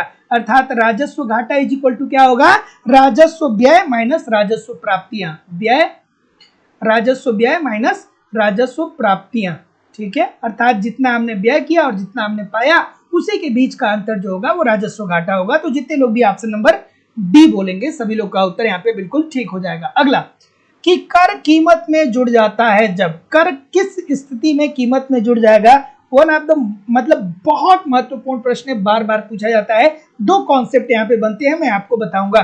और दोस्तों लाइव स्टडी इलाहाबाद के मोबाइल एप्लीकेशन पे आपकी इकोनॉमिक्स की दूसरी क्लास चल रही है, जहां पे आपको इकोनॉमिक्स के सारे कॉन्सेप्ट सिंपल सटीक साधारण भाषा में पढ़ाए जा रहे हैं। साथ ही साथ कंप्लीट आपको इकोनॉमिक्स के नोट्स भी दिए जा रहे हैं, ताकि आप एक तरफ कॉन्सेप्ट को पढ़ते रहिए, दूसरी तरफ नोट्स के माध्यम से रिविजन करते रहिए। टेस्ट सीरीज आपको दिए जा रहे हैं, टेस्ट दीजिए, अपना इवैल्यूएशन करिए कि गलती कहाँ हो रही है, फिर उस गलती को सुधारिए, फिर अगला टेस्ट दीजिए। साथ ही साथ प्रीवियस ईयर की क्वेश्चन पेपर और करंट सब कुछ प्रोवाइड कराना हमारी जिम्मेदारी है। बस इन कंटेंट को आप एप्लीकेशन पे फॉलो करते रहिए, यूट्यूब पे प्रैक्टिस करते रहिए। इधर उधर से कुछ भी आपको बहुत ज्यादा कलेक्ट करने की जरूरत नहीं होगी, सब कुछ मेरे द्वारा आपको प्रोवाइड कराया जा रहा है। प्रश्न कहाँ से बनेंगे भाई, जब हम लोग रोज कॉन्सेप्ट को पढ़ेंगे, कॉन्सेप्ट आपके क्लियर हो जाएंगे। ऑब्जेक्टिव क्वेश्चन इतने सारे हम लोग कर रहे हैं, इतने सारे नोट्स दिए जा रहे हैं, टेस्ट सीरीज दिए जा रहे हैं, प्रीवियस ईयर के क्वेश्चन पेपर दिए जा रहे हैं। तो एक ही तो सब्जेक्ट है भैया, कितने तरीके से हम लोग तैयारी करेंगे, इतने माध्यम से तैयारी कर रहे हैं कि अगर जो ईमानदारी से आप उन सारे कंटेंट को फॉलो करते हैं तो बहुत ही कम समय में अपने आप को बहुत ही बेहतर ढंग से महसूस करेंगे। एडमिशन ओपन है, एडमिशन की जो फीस है वो केवल और केवल 2000 रुपए है। तो आप एडमिशन की इंक्वायरी के लिए इस नंबर पे कॉल कर सकते हैं या व्हाट्सएप मैसेज कर सकते हैं। कोर्स की वैलिडिटी लाइफ टाइम है, ठीक है। इट मीन्स अगर जो आप एडमिशन लेते हैं तो वर्तमान परीक्षा में तो आप पढ़ेंगे ही पढ़ेंगे। इन केस अगर जो कोई नई वैकेंसी आती है तो वहाँ भी आपको ऑटोमेटिक ऐड कर दिया जाएगा, अलग से आपको फीस पेमेंट करने की जरूरत नहीं होगी। एडमिशन फीस लाइफ टाइम की वैलिडिटी के साथ 2000 रुपए है। एडमिशन की इंक्वायरी के लिए इस नंबर पे कॉल या व्हाट्सएप मैसेज कर सकते हैं। चलिए क्या उत्तर आ रहा है सर कि कर कीमत में जुड़ जाता है, कर कीमत में कब जुड़ जाएगा। चलिए क्या उत्तर आ रहा है, पहले मैं आपके उत्तर को देखूं। गलतियां हो रही हैं, बहुत सारे लोग, इतने सारे लोग गलत कर रहे हैं। कर कीमत में कब जुड़ेगा, कर कीमत में कब जुड़ेगा, आराम से देखिए, आराम से देखिए, आराम से देखिए, आराम से देखिए, बहुत सारे लोग गलत कर रहे हैं। बिल्कुल ठीक है, ठीक है, बिल्कुल ठीक है, बिल्कुल ठीक है, बिल्कुल ठीक है। और ये भी जो प्रश्न है दोस्तों, ये भी कंट्रोवर्सी हुआ ही प्रश्न है। ये भी जो प्रश्न है वो कंट्रोवर्सी लिया हुआ है ये प्रश्न है, और लोक सेवा आयोग ने इस प्रश्न का उत्तर जो माना है वो ऑप्शन नंबर बी माना है कि पूर्ति पूर्णतया लोचदार होती है। देखिए दोस्तों, जो कर होता है ना, वो कर जो होता है वो या तो क्रेता पे पड़ता है या तो विक्रेता पे पड़ता है। ठीक है, या तो क्रेता के ऊपर पड़ता है या तो विक्रेता के ऊपर पड़ता है। तो अब कब क्रेता के ऊपर पड़ेगा, कब विक्रेता के ऊपर? तो मान लीजिए कि कोई उत्पादक है, किसी वस्तु का उत्पादन कर रहा है और इस पे गवर्नमेंट टैक्स लगा देती है, इस वस्तु पे गवर्नमेंट क्या कर देती है, टैक्स लगा देती है। तो अगर जो मांग लोचदार होता है, ठीक है, अगर जो मांग लोचदार होता है ना, अगर जो मांग लोचदार होता है तो ऐसी स्थिति में कर का पूरा भार विक्रेता अपने पास से ही दे देगा। क्यों? क्योंकि विक्रेता अगर जो कीमतों में वृद्धि करेगा तो ऐसी स्थिति में जो क्रेता होंगे, जो वस्तुओं को खरीदने वाले होंगे, वो उस वस्तु को छोड़ करके कोई दूसरा वस्तु खरीदने लगेंगे क्योंकि मांग लोचदार है। और कर का पूरा भार क्रेता का वहन करेगा जब मांग कैसा होता है, बेलोचदार होता है। जब मांग क्या होता है, बेलोचदार होता है। इट मीन्स कि जैसे नमक हो गया, ठीक है, जैसे नमक हो गया, अगर जो सरकार नमक की कीमतों, नमक बनाने वाली कंपनी पर सरकार ने टैक्स बढ़ा दिया, तो अब नमक बनाने वाली कंपनी ये कहेगा कि भैया नमक की मांग तो बेलोचदार है ना, ऐसा थोड़ी है कि नमक की कीमत बढ़ जाएगी तो लोग बिना नमक खाए रह जाएंगे, या इसका कोई सब्स्टिट्यूट है, इसका कोई सब्स्टिट्यूट भी नहीं है। तो ऐसी स्थिति में यदि मांग पूर्तिया बेलोचदार है तो कर का पूरा भार क्रेता वहन करता है, और अगर जो मांग लोचदार है तो कर का पूरा भार विक्रेता वहन करता है। तो जितने लोग भी ऑप्शन नंबर बी बोल रहे हैं सभी लोग का उत्तर यहाँ पे बिल्कुल ठीक हो जाएगा। अगला प्रश्न, ठीक है, देखिए लोक सेवा आयोग ने ऑप्शन नंबर बी इसका उत्तर माना है। ठीक है, अगला प्रश्न कि लेकिन अगर जो आप कॉन्सेप्ट देखेंगे ना, कॉन्सेप्ट आप देखेंगे तो कर कीमत में कब जुड़ेगा। ठीक है, कर जो होगा कीमत में, अर्थात कब कीमतों को बढ़ा करके बेचा जाएगा मार्केट में। ठीक है, कब बढ़ा करके बेचा जाएगा, बताइए। पूर्तिया बेलोचदार है, अर्थात क्या हो सकता है कि जो उत्पादक है, अब इस बात को समझ लीजिए, कुछ लोग को नहीं समझ में आया होगा, जो उत्पादक है अगर जो जिस वस्तु का वो उत्पादन कर रहा है उस वस्तु की पूर्ति में वो परिवर्तन अगर जो कर सकता है तो वो कहेगा कि भैया सरकार ने जो हमारे ऊपर टैक्स लगाया वो हम जनता से ही वसूल करेंगे, क्योंकि अगर जो हमें नुकसान होता है तो हम अपने पूर्ति को कंट्रोल कर लेंगे, पूर्ति को कम कर लेंगे, है ना। तो बात समझ में आई। तो जितने लोग भी बी बोल रहे हैं ठीक बोल रहे हैं। अगला कि वह कौन सी विनिमय दर है जिसमें स्वर्ण मान पर आधारित दो मुद्राओं में निहित वास्तविक स्वर्ण की तुलना निर्धारित की जाती है। सभी लोग एक बार लाइक और शेयर कर दिया करिए, इतने सारे लोग क्लास देख रहे हैं। कविता सिंह जी, ब्यूटी जी, अफजल हसन जी, तस्लीम जी, मीनू यादव जी, प्रीति सिंह जी, एंजल जी, राजेश कुमार सिंह जी, ठीक है, उर्मिला कुमारी जी, ब्यूटी जी, चंद्रजीत यादव जी। चलिए सभी लोगों से निवेदन है, सदानंद मिश्रा जी, सभी लोगों से निवेदन है कि वीडियो को पहले एक बार लाइक और शेयर कर दिया करिए। सदानंद मिश्रा जी, वैष्णवी त्रिवेदी जी, मोहम्मद शाहिद नूरी जी, बिल्कुल ठीक है, रितु चौहान जी, बिल्कुल ठीक है, वर्मा जी ठीक है, अफजल हसन जी, रीता कश्यप जी, नैना जी, मीनू महतो जी, सभी लोग एक बार वीडियो को लाइक और शेयर कर दीजिए। सबका नाम पढ़ना पॉसिबल नहीं है लेकिन फिर भी सभी लोग एक बार लाइक और शेयर कर दिया करिए। क्या उत्तर आ रहा है सर?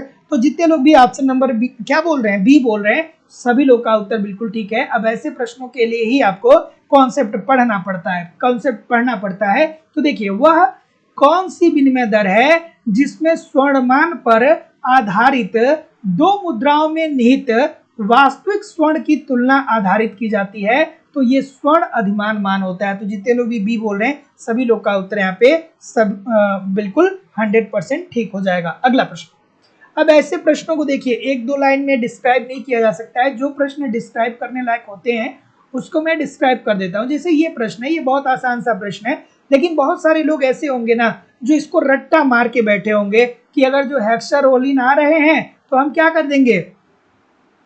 कर देंगे, लियोनतिफ को कर देंगे। ठीक है, तो देखिए दोस्तों, हेक्सारोलिन साहब ने जो थियरी दिया था ना, एक लाइन में बता रहा हूं, हमेशा आपको याद रहेगा। हेक्सारोलिन ने ये कहा था कि जो देश पूंजी प्रधान है, ठीक है, जैसे कि हेक्सर ओलिन ने अपने सिद्धांत के अंतर्गत कहा था, इन्होंने कौन सा सिद्धांत दिया था? साधन विन्यास में अंतर की बात की थी ना, कहा था ना कि साधनों में भिन्नता के कारण दो देश आपस में व्यापार करते हैं, अर्थात जो साधन जिस देश में प्रचुर मात्रा में होते हैं उन्हीं संसाधनों का वो प्रयोग करके उत्पादन करता है और उस प्रोडक्ट को अंतर्राष्ट्रीय बाजार में ले जा करके बेच करके अपने लाभ को अधिकतम करता है। तो हेक्सर ओलिन का ये मानना था, उन्होंने अपने सिद्धांत के अंतर्गत ये कहा था कि जो देश पूंजी प्रधान देश हैं, जो देश पूंजी प्रधान देश हैं, वो क्या करेंगे? वो पूंजीगत वस्तुओं का निर्यात करेंगे। वो निर्यात करेंगे किसकी? पूंजीगत वस्तु की, पूंजीगत वस्तु की, क्योंकि वो पूंजी प्रधान देश हैं। अर्थात पूंजी प्रधान जो देश होंगे वो ऐसी प्रकार की वस्तुओं का निर्यात करेंगे जिन वस्तुओं के निर्माण में पूंजी प्रधान टेक्नोलॉजी लगी हो, और वहीं वो क्या करेंगे कि वो श्रम प्रधान वस्तुओं का आयात करेंगे। ठीक है, श्रम प्रधान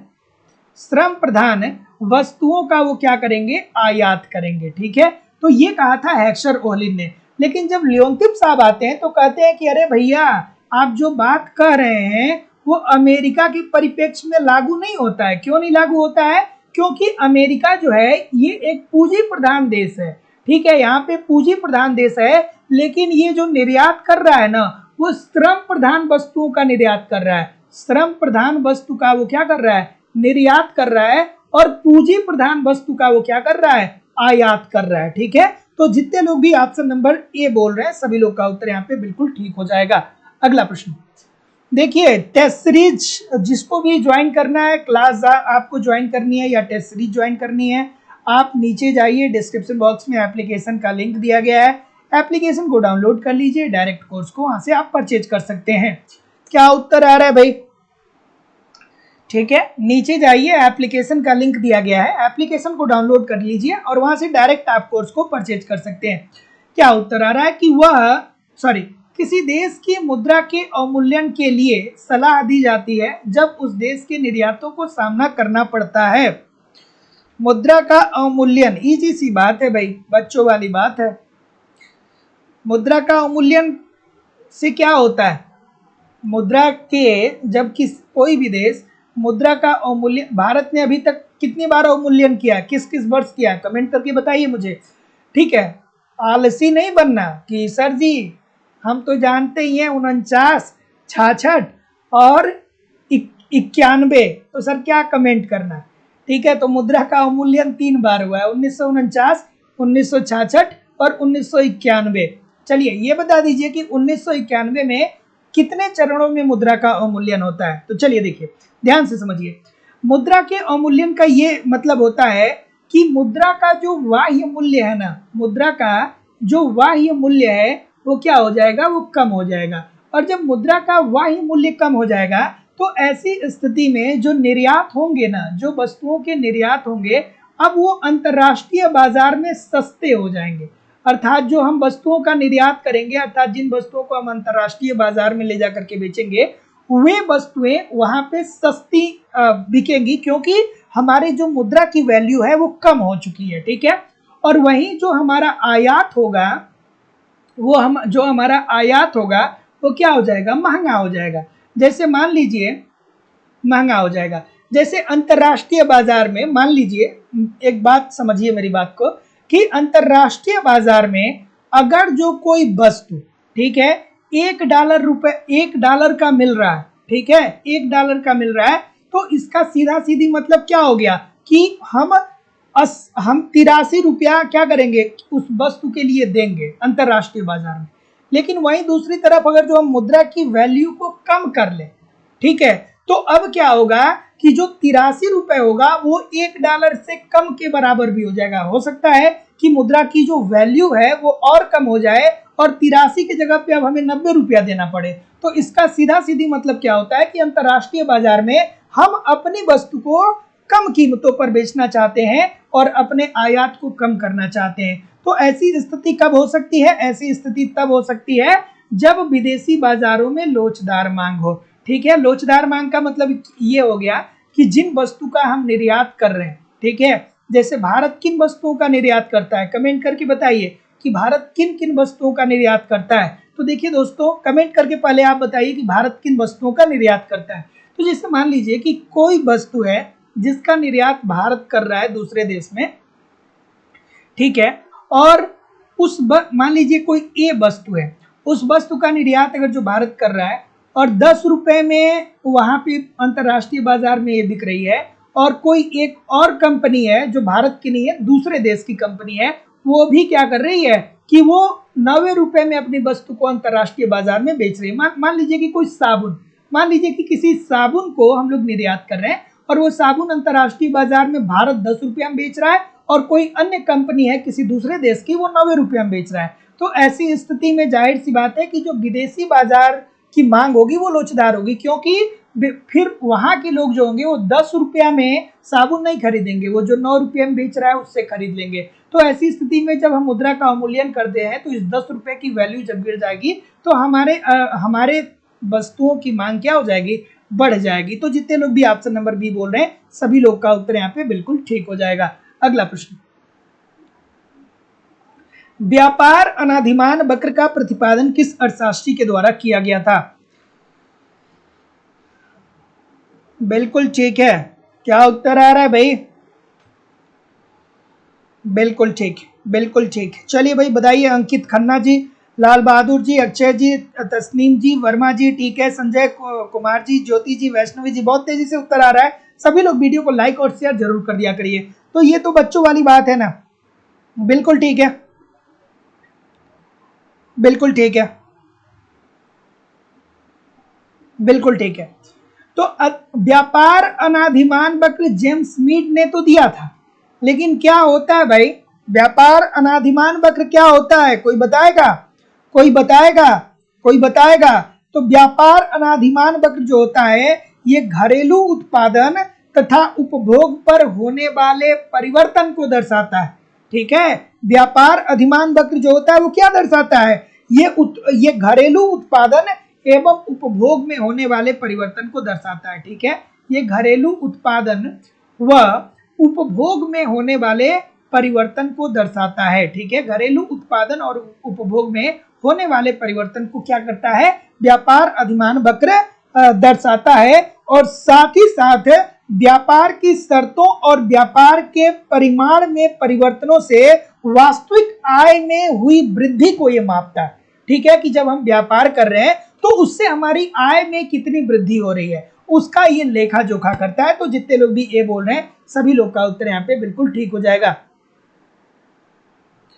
अगला, हैरेड प्रतिमान में यदि जी ए ग्रेटर देन जी डब्ल्यू के होगा तो अर्थव्यवस्था में क्या होगा? और ये जितने लोग भी नाम चेंज करके आते हैं ना, अब किसी का नाम मैं बोलूंगा नहीं, जितने नाम चेंजिंग वाले हैं ना मैं किसी का नाम बोलूंगा नहीं। मैं क्यों नाम बोलूं भैया, जब वो वास्तविक नाम अपना बता ही नहीं रहा है तो मैं क्यों उसका नाम पढ़ूं, है कि नहीं? कितने सारे हैं जो वो क्या करते हैं, वो सब अपना नाम बदल बदल के आते हैं, रोज नाम बदल के आते हैं। ठीक है, तो जिसका नाम चेंज हो रहा है बार बार उसका नाम नहीं लिया जाएगा, है ना? हैरेड प्रतिमान में यदि जी ए ग्रेटर देन होगा जी डब्ल्यू के तो अर्थव्यवस्था में कौन सी स्थिति विद्यमान होगी? चलिए क्या उत्तर होगा भाई? बिल्कुल ठीक है। कुछ तो ऐसे सोचते हैं कि हम नाम बदल करके आ गए तो सर पहचाने ना पाएंगे। भाई जो आपके लिखने की मनोशक्ति है ना, जैसे बहुत सारे लोग ऐसे होते हैं ना, जब आप उनको देखेंगे कि वो लिखेंगे तो कुछ स्पेसिफिक शब्द को वो लिखते हैं। जैसे आपने फेसबुक पे व्हाट्सएप पे बहुत सारे लोग को देखा होगा कि जब उन्हें कमेंट में लिखना होता है तो कोई लिखता है एक्सीलेंट, कोई लिखता है आर्टिस्टिक, कोई लिखता है ब्यूटीफुल।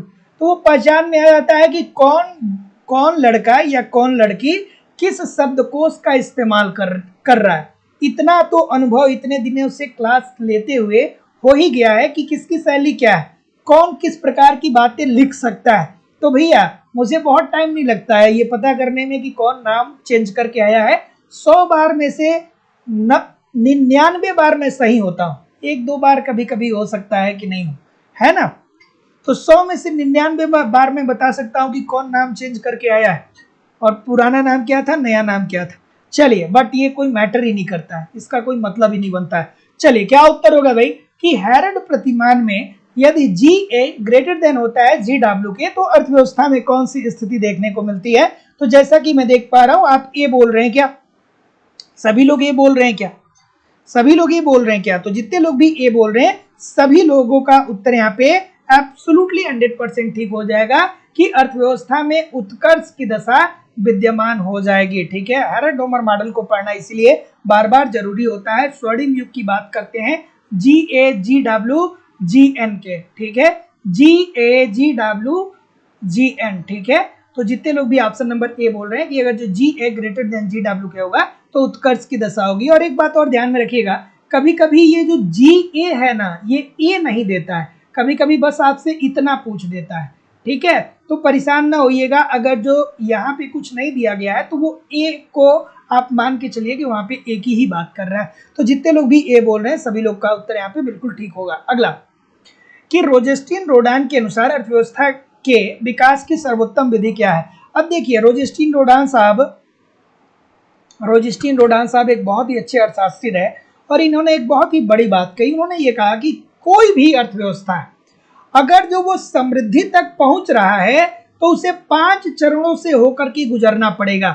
ठीक है, कोई भी अर्थव्यवस्था है, चाहे वो भारत हो, अमेरिका हो, चीन हो, जापान हो, कोई भी अर्थव्यवस्था हो, उसे 5 चरणों से होकर के गुजरना पड़ेगा। और ये बात उन्होंने बताई थी अपनी एक पुस्तक में, जिस पुस्तक का नाम था the stage of economic growth. The stage of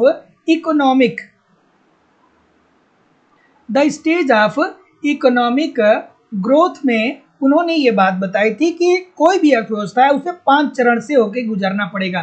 पहली जो अवस्था होगी वो होगी परंपरागत समाज की। मतलब यहाँ पे क्या होगा, यहाँ पे वस्तुओं की मांग भी बहुत कम होगी और पूर्ति भी बहुत कम होगी। अर्थात पहली अवस्था परंपरागत समाज की है जहाँ पे अर्थव्यवस्था मंदी की स्थिति में फंसी हुई है। लेकिन जब दूसरी अवस्था आती है तो ये आत्मस्फूर्ति से पूर्व की अवस्था आ जाती है। अर्थात अब यहाँ पे थोड़ा बहुत जो होता है वो क्या होता है, आर्थिक क्रियाएं संचालित होने लगती है। तीसरा जो होता है वो होता है दोस्तों आत्मस्फूर्ति की अवस्था, अर्थात अब यहाँ पे मांग व पूर्ति क्रियाशील होने लगी है। और फिर चौथा जो होता है वो परंपरागत समाज की अवस्था, अग्रसरता की निरंतर अग्रसरता होता है। ठीक है, यानी आप ये भी कह सकते हैं कि परिपक्वता की ओर अग्रसर, अर्थात अब अर्थव्यवस्था में मांग व पूर्ति बहुत तेजी से आगे बढ़ रहा है और देश में उत्पादकता का स्तर बढ़ रहा है और देश परिपक्वता की ओर जा रहा है। और पांचवा जो है इसे समृद्धि या उच्चतम उपभोग का स्तर कहा जाता है, जहां पे अर्थव्यवस्था आर्थिक समृद्धि की स्थिति को प्राप्त कर चुकी होती है। तो पहली स्थिति में मंदी में होती है अर्थव्यवस्था और पांचवी स्थिति में क्या होती है, समृद्धि की अवस्था विद्यमान होती है। तो जितने लोग भी ऑप्शन नंबर क्या बोल रहे हैं, क्या बोल रहे हैं भाई, क्या बोल रहे हैं, सी बोल रहे हैं। सभी लोग का उत्तर बिल्कुल ठीक है कि निवेश का एक बृहद एवं संतुलित कार्यक्रम। ठीक है, निवेश का एक संतुलित एवं बृहद कार्यक्रम। देखिए मैंने क्या कर दिया, मैंने थोड़ा सा गलत पढ़ लिया। यहाँ पे किसकी बात कर रहा है, रोजेस्टीन रोडान की बात कर रहा है और हम रोस्टो साहब को पढ़ लिया। इसीलिए कहा जाता है कि कंसंट्रेशन जरूरी है। ठीक है, देखिए हम रोस्टो साहब की बात कर रहे थे, यहाँ पे रोजेस्टीन रोडान दिया गया है। ठीक है, यहाँ पे रोजेस्टीन रोडान दिया गया, रोस्टो साहब की बात नहीं होती है। तो चलिए भैया इसको इरेज करते हैं, लेकिन ठीक है फिर भी जानते रहिए कि रोस्टो साहब ने बोला था कि किसी भी अर्थव्यवस्था को 5 चरण से होकर के गुजरना चाहिए। लेकिन यहाँ पे रोजेस्टीन रोडान ने दिया है और इन्होंने कौन सी सिद्धांत दिया था, इन्होंने बड़े धक्के का सिद्धांत दिया था। रोजेस्टीन रोडान ने कौन सी थ्योरी दिया था, बड़े धक्के का सिद्धांत, इसके अंतर्गत इन्होंने क्या कहा था, इन्होंने ये कहा था कि अर्थव्यवस्था जो है वो मंदी की स्थिति में फंसी हुई है। अर्थव्यवस्था जो है वो मंदी की स्थिति में फंसी हुई है और अर्थव्यवस्था में मंदी है, इसका मतलब क्या होगा कि वहां पे मांग का स्तर भी बहुत कम है और पूर्ति का भी स्तर बहुत कम है। ठीक है, तो ऐसी स्थिति में सरकार को क्या करना चाहिए, बड़े पैमाने पे अर्थव्यवस्था में मुद्रा की मात्रा को बढ़ानी चाहिए, अर्थात बड़े पैमाने पे अर्थव्यवस्था में निवेश के स्तर को बढ़ाना चाहिए। और जितने भी क्षेत्र हैं सभी क्षेत्रों में समान रूप से सभी क्षेत्रों में सरकार को समान रूप से निवेश करना चाहिए, जिससे क्या हो सके, जिससे अर्थव्यवस्था का विकास हो सके। तो जितने लोग भी सी बोल रहे हैं ठीक बोल रहे हैं। अगला, ठीक है, अगला कि समृद्धि अर्थशास्त्र में बाह्य मितव्ययताओं की अवधारणा का उपयोग किसने किया। देखिए दोस्तों, दो बातें आपके पेपर में बार बार पूछा जाता है। एक तो ये हो गया कि बाह्य मितव्ययता क्या होता है, और दूसरा जो होता है दोस्तों वो होता है आंतरिक मितव्ययता। आंतरिक आंतरिक मितव्ययता, ये दोनों बातें दोस्तों जो बताने का काम करता है वो करता है यंग साहब करते हैं। ठीक है, ये दोनों बातें बताने का काम कौन करते हैं, यंग साहब करते हैं। और आंतरिक मितव्ययता और बाह्य मितव्ययता का मतलब क्या होता है। ठीक है, तो आंतरिक मितव्ययता का मतलब ये होता है कि कोई एक फर्म है। अब फर्म में बोलूं तो आप ध्यान से समझने के लिए कंपनी, किसी कंपनी को याद कर लीजिए। फर्म जो होता है वो क्या होता है कि उद्योग जो होता है वो कई अनेकों फर्मों का समूह होता है। ठीक है, तो फर्म का मतलब एक कंपनी, आप अपने दिमाग में रख के चलिए, नहीं तो बहुत सारे लोग फर्म को ही नहीं समझ पाते कि फर्म क्या होता है। तो मान लीजिए कि कोई एक कंपनी है जो किसी वस्तु का उत्पादन कर रही है। अगर जो वो अपने अंदर सुधार करती है, अगर जो वो अपने तकनीकी को बेहतर करती है, वो अपने श्रम का सुधार करती है, वो अपने मैनेजमेंट को बेहतर करती है, तो इसके कारण जब उसकी लाभ में वृद्धि होती है तो उसे हम क्या बोलेंगे, उसे बोलेंगे आंतरिक मितव्ययता। लेकिन जब कोई एक उद्योग है और इस उद्योग में कोई एक नई फर्म अर्थात कोई एक नई कंपनी जो है इस उद्योग में एंट्री कर रही है, तो ये जो नया फर्म है ना, जब ये नया फर्म इस उद्योग में एंट्री कर रहा है तो नए फर्म के उद्योग में एंट्री होने के कारण अगर जो पुरानी फर्मों को लाभ मिलता है तो इसे बाह्य मितव्ययता बोलेंगे। ठीक है, तो आंतरिक मितव्ययता का मतलब ये होता है कि कोई एक फर्म है जो अपने अंदर सुधार कर रही है और उस सुधार से जब उसके लाभ में वृद्धि होती है तो उसे आंतरिक मितव्ययता बोलेंगे। और बाह्य मितव्ययता की बात ये होती है कि जब कोई एक उद्योग है, उस उद्योग में कोई एक नई फर्म एंट्री करना चाहती है, तो नई फर्म के एंट्री करने के कारण अगर जो पुराने उद्योगों को लाभ मिलता है, पुराने फर्मों को लाभ मिलता है तो उससे बाह्य मितव्ययता बोलते हैं, जिसे आर्थर यंग साहब ने बताया था। तो जितने लोग भी बोल रहे हैं ठीक बोल रहे हैं। अगला, ठीक है, बैकवास इफेक्ट की अवधारणा, बच्चों वाली बात है।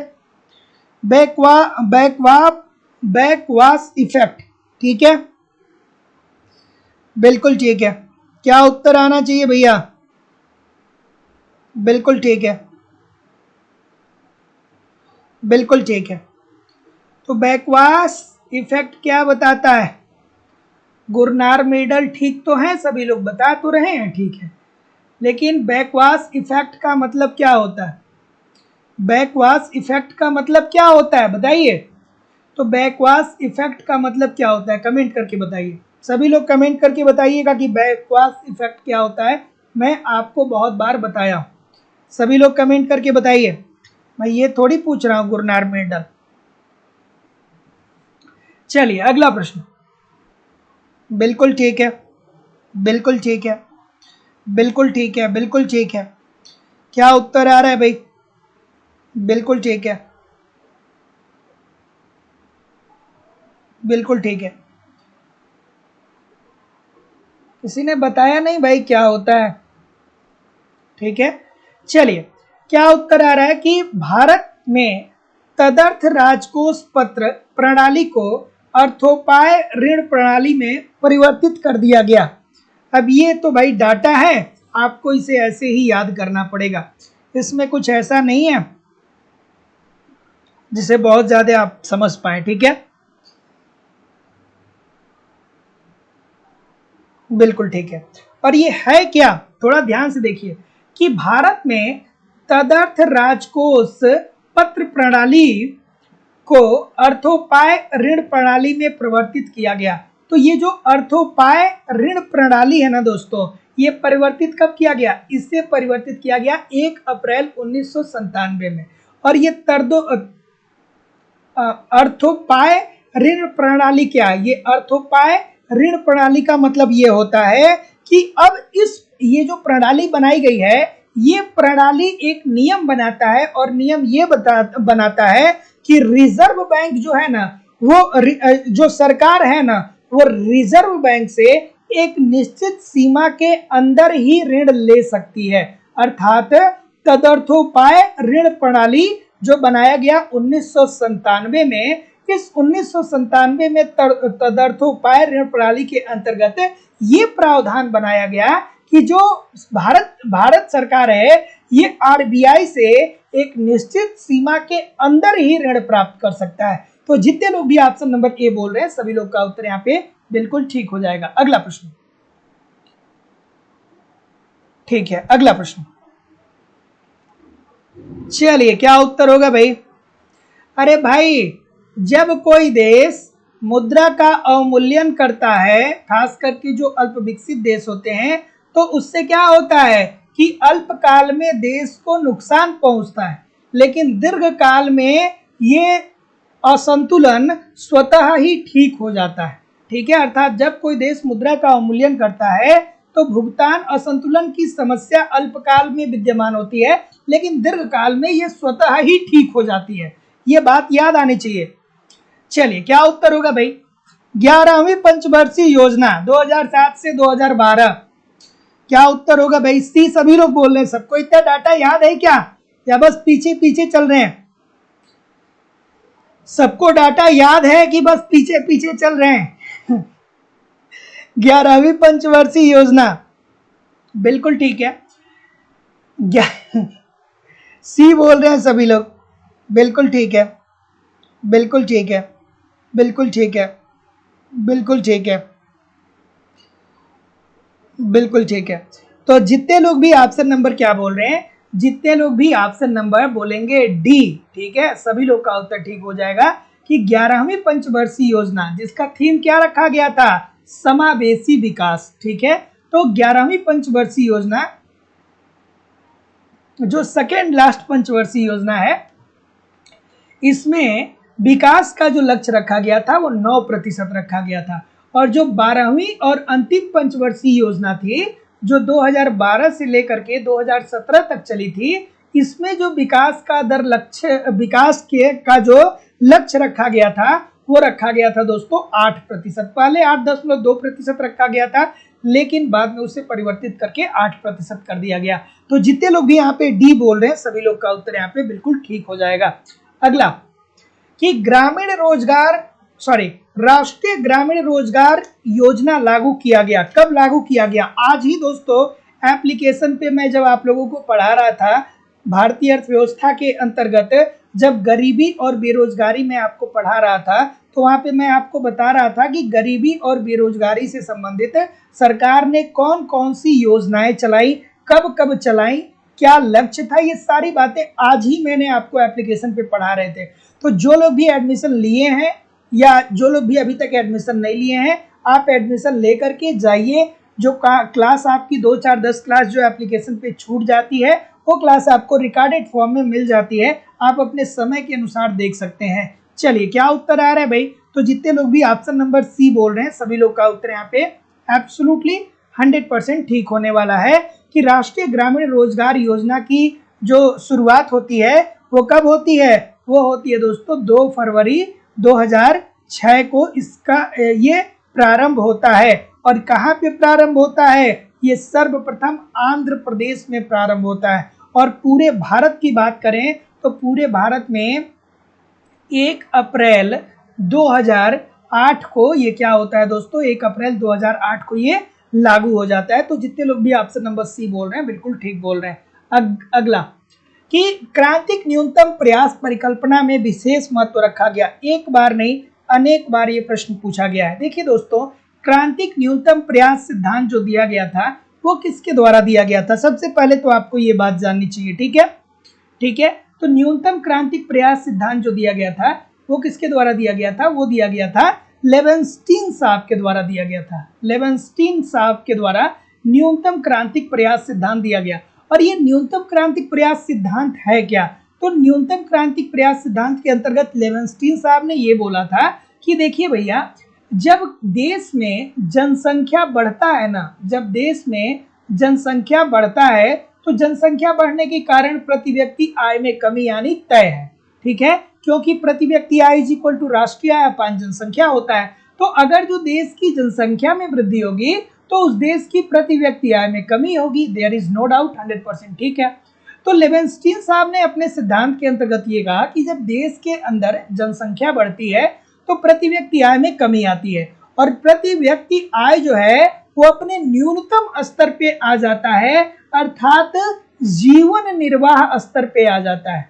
जीवन निर्वाह स्तर, जीवन निर्वाह स्तर पर प्रति व्यक्ति आय आ जाता है, अर्थात जब किसी देश की जनसंख्या में वृद्धि होती है तो प्रति व्यक्ति आय कम होता है, और प्रति व्यक्ति आय इतना कम होता है कि लोगों के पास अब इतना ही पैसा बचता है कि वो अपने रोटी कपड़ा और मकान की व्यवस्था कर पाए। ऐसी स्थिति में वो निवेश जो होता है उनका बिल्कुल जीरो हो जाता है, या निवेश उनका बहुत ज्यादा कम हो जाता है। तो ऐसी स्थिति में जब अर्थव्यवस्था में निवेश कम हो गया है तो आपको क्या करना पड़ेगा, निवेश की मात्रा बढ़ानी पड़ेगी ना। निवेश कम है तो फिर अर्थव्यवस्था में मांग भी कम होगा, और फिर अर्थव्यवस्था में पूर्ति भी कम होगा, तो अर्थव्यवस्था मंदी की स्थिति में फंसी होगी। तो इस मंदी की स्थिति से निकालने के लिए सरकार को क्या करना चाहिए, इस मंदी से निकालने के लिए सरकार को क्या करना चाहिए, न्यूनतम मात्रा में अर्थव्यवस्था में मुद्रा की पूर्ति या निवेश को इतना बढ़ाना चाहिए जिससे मांग व पूर्ति क्रियाशील हो सके और देश आर्थिक विकास के पथ पे अग्रसर हो सके। तो जितने लोग भी बी बोल रहे हैं कि आय वृद्धि तथा आय पतन शक्तियों पे, सभी लोग का उत्तर यहाँ पे एब्सोल्युटली 100% ठीक हो जाएगा। ठीक है, बी बोल रहे हैं ना सभी लोग, क्यों गलत कर रहे हैं भाई, गलत क्यों कर रहे हैं। अगला, किस पोषणीय विकास या समपोषणीय विकास की परिभाषा क्या होती है। तो दोस्तों याद रखिएगा, पोषणीय विकास या समपोषणीय विकास का मतलब ये होता है कि, हाँ ठीक है, तो जितने लोग भी क्या बोल रहे हैं, डी बोल रहे हैं कि विकास का एक प्रकार जो वर्तमान पीढ़ी की आवश्यकताओं को पूरा करता है परंतु भविष्य की पीढ़ियों की क्षमता को अनदेखा नहीं करता है।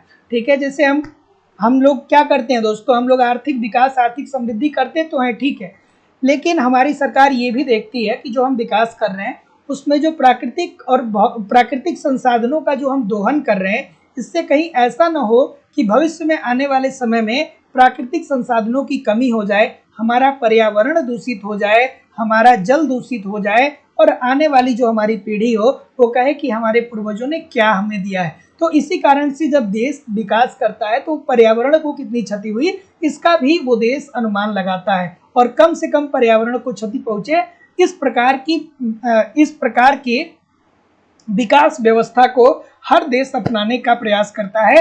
और यही कारण है दोस्तों कि आप वर्तमान समय में देखेंगे तो विश्व के लगभग सभी देश अब सौर ऊर्जा की तरफ जा रहे हैं, और आज से 20-25 साल बाद जब आएगा तो आप देखिएगा कि भारत में भी सभी लोगों के पास हो सकता है कि सौर ऊर्जा के माध्यम से लोग क्या करें, बिजली का प्रयोग करें, जो कि एक अच्छा इनिशिएटिव है। तो जितने लोग भी ऑप्शन नंबर डी बोल रहे हैं सभी लोग का उत्तर बिल्कुल ठीक हो जाएगा।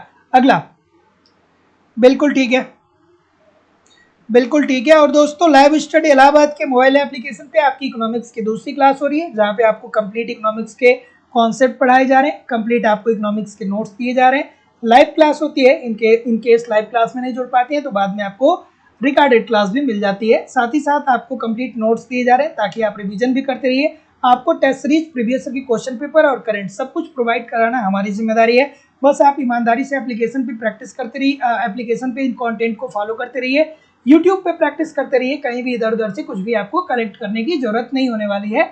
एडमिशन ओपन है, सारे बैचेज इकोनॉमिक्स के सारे बैचेज उपलब्ध हैं, एडमिशन ओपन है, और एडमिशन की फीस लाइफ टाइम की वैलिडिटी के साथ 2000 रुपये। तो आप एडमिशन लेने के लिए किसी भी प्रकार की इंक्वायरी के लिए इस नंबर पे कॉल या व्हाट्सएप मैसेज कर सकते हैं। तो क्या उत्तर आ रहा है भाई, तो जितने लोग भी ए बोल रहे हैं बिल्कुल ठीक बोल रहे हैं। उदाहरण बताइए, बिल्कुल ठीक है, बिल्कुल।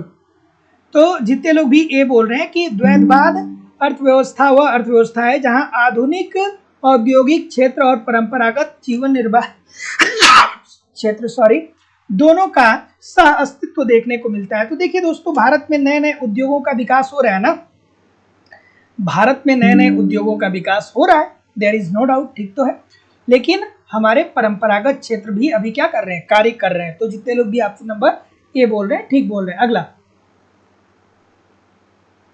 बिल्कुल ठीक है, चलिए क्या उत्तर होगा भाई, नहीं कोई बात नहीं, ठीक है, किसी की मजबूरी है अगर जो आपकी मजबूरी है तो वो अलग की बात है। कि निम्नलिखित में से कौन एक से के बाजार नियम पर आधारित है? इसमें से कौन सा ऐसा है जो से के बाजार के नियम पे आधारित है? से साहब ने क्या कहा था? पूर्ति अपने मांग का सृजन स्वयं करती है। अर्थात पहले देखिए, से और किन्स में यही दिक्कत है। से साहब कहते हैं कि पूर्ति अपनी मांग का सृजन स्वयं करती है, अर्थात से साहब ने कहा कि पहले वस्तुओं की पूर्ति होगी, ठीक है, उसके बाद वस्तुओं की मांग होगी। लेकिन जब किन्स साहब आते हैं तो कहते हैं कि नहीं, पहले वस्तु की मांग होगी और उसके बाद वस्तु की पूर्ति होगी। अर्थात किन्स साहब ने कहा कि मांग अपनी पूर्ति का सृजन स्वयं करती है और से साहब ने कहा कि पूर्ति अपनी मांग का सृजन स्वयं करती है, ठीक है। लेकिन ये किन्स साहब वाला ज्यादा तर्क संगत लगता है, क्योंकि सबसे पहले तो हम लोग मांग ही करते हैं ना, किस उत्पादन होता है। क्या उत्तर आ रहा है? ठीक है, तो जितने भी महानुभाव ये बोलेंगे रैगनर नर्स का संतुलित विकास सिद्धांत। रैगनर नर्स साहब ने क्या कहा था कि अर्थव्यवस्था में जितने भी क्षेत्र हैं सभी क्षेत्रों में हमें क्या करना चाहिए? समान रूप से निवेश करना चाहिए, ठीक है, ठीक है। रैगनर नर्स साहब ने संतुलित विकास का सिद्धांत दिया था ना, क्या बोला था? बोला था ना कि अर्थव्यवस्था में सभी क्षेत्रों में समान रूप से हमें निवेश करना चाहिए, ठीक है। अर्थात अर्थव्यवस्था में जैसे मान लीजिए प्राथमिक सेक्टर है, द्वितीयक सेक्टर है, तृतीयक सेक्टर है, तो चूंकि हमारे पास श्रम और पूंजी एक सीमित मात्रा में विद्यमान है, तो श्रम और पूंजी को जब सभी क्षेत्रों में समान रूप से हम निवेश करेंगे तो सभी क्षेत्र क्रियाशील होंगे, सभी क्षेत्रों में मांग व पूर्ति बढ़ेगी, तो मांग व पूर्ति बढ़ेगी तो देश का क्या होगा? आर्थिक विकास होगा, उत्पादकता का स्तर बढ़ेगा।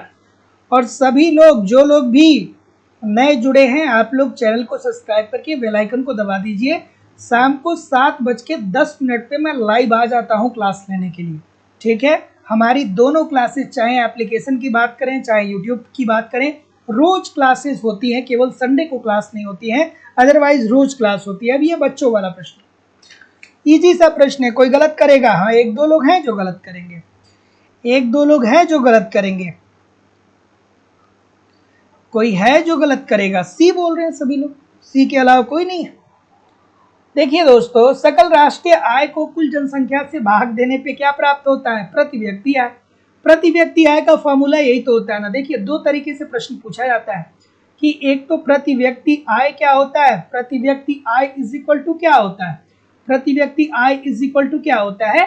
आपके देश की राष्ट्रीय आय, आपके देश की राष्ट्रीय आय अपान आपके देश की कुल जनसंख्या, ठीक है, कुल जनसंख्या।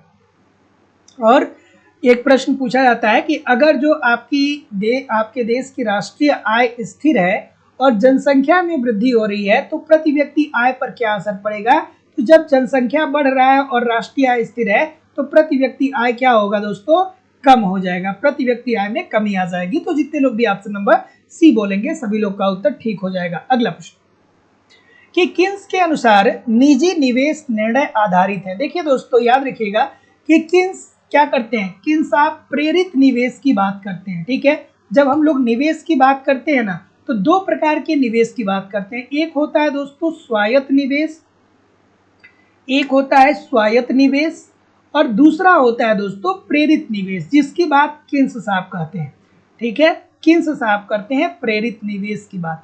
तो प्रेरित निवेश का मतलब ये होता है कि जब कोई एक उत्पादक किसी वस्तु का उत्पादन कर रहा है और जब वो वस्तु का उत्पादन कर रहा है तो वस्तु को जब वो मार्केट में बेच रहा है तो उसे लाभ अधिकतम हो रहा है, ठीक है। मतलब जिस वस्तु का वो उत्पादन कर रहा है और उत्पादन करके जब मार्केट में वो बेच रहा है तो उससे उसे लाभ बहुत ज्यादा मिल रहा है, जितना वो अपेक्षित किया था उससे ज्यादा लाभ अगर जो उसे मिल रहा है तो वो क्या करेगा कि और उत्पादन और निवेश के लिए वो प्रेरित होगा कि भैया अभी 10 रुपया लाभ कमा रहे हैं, 50 रुपया कमाएंगे।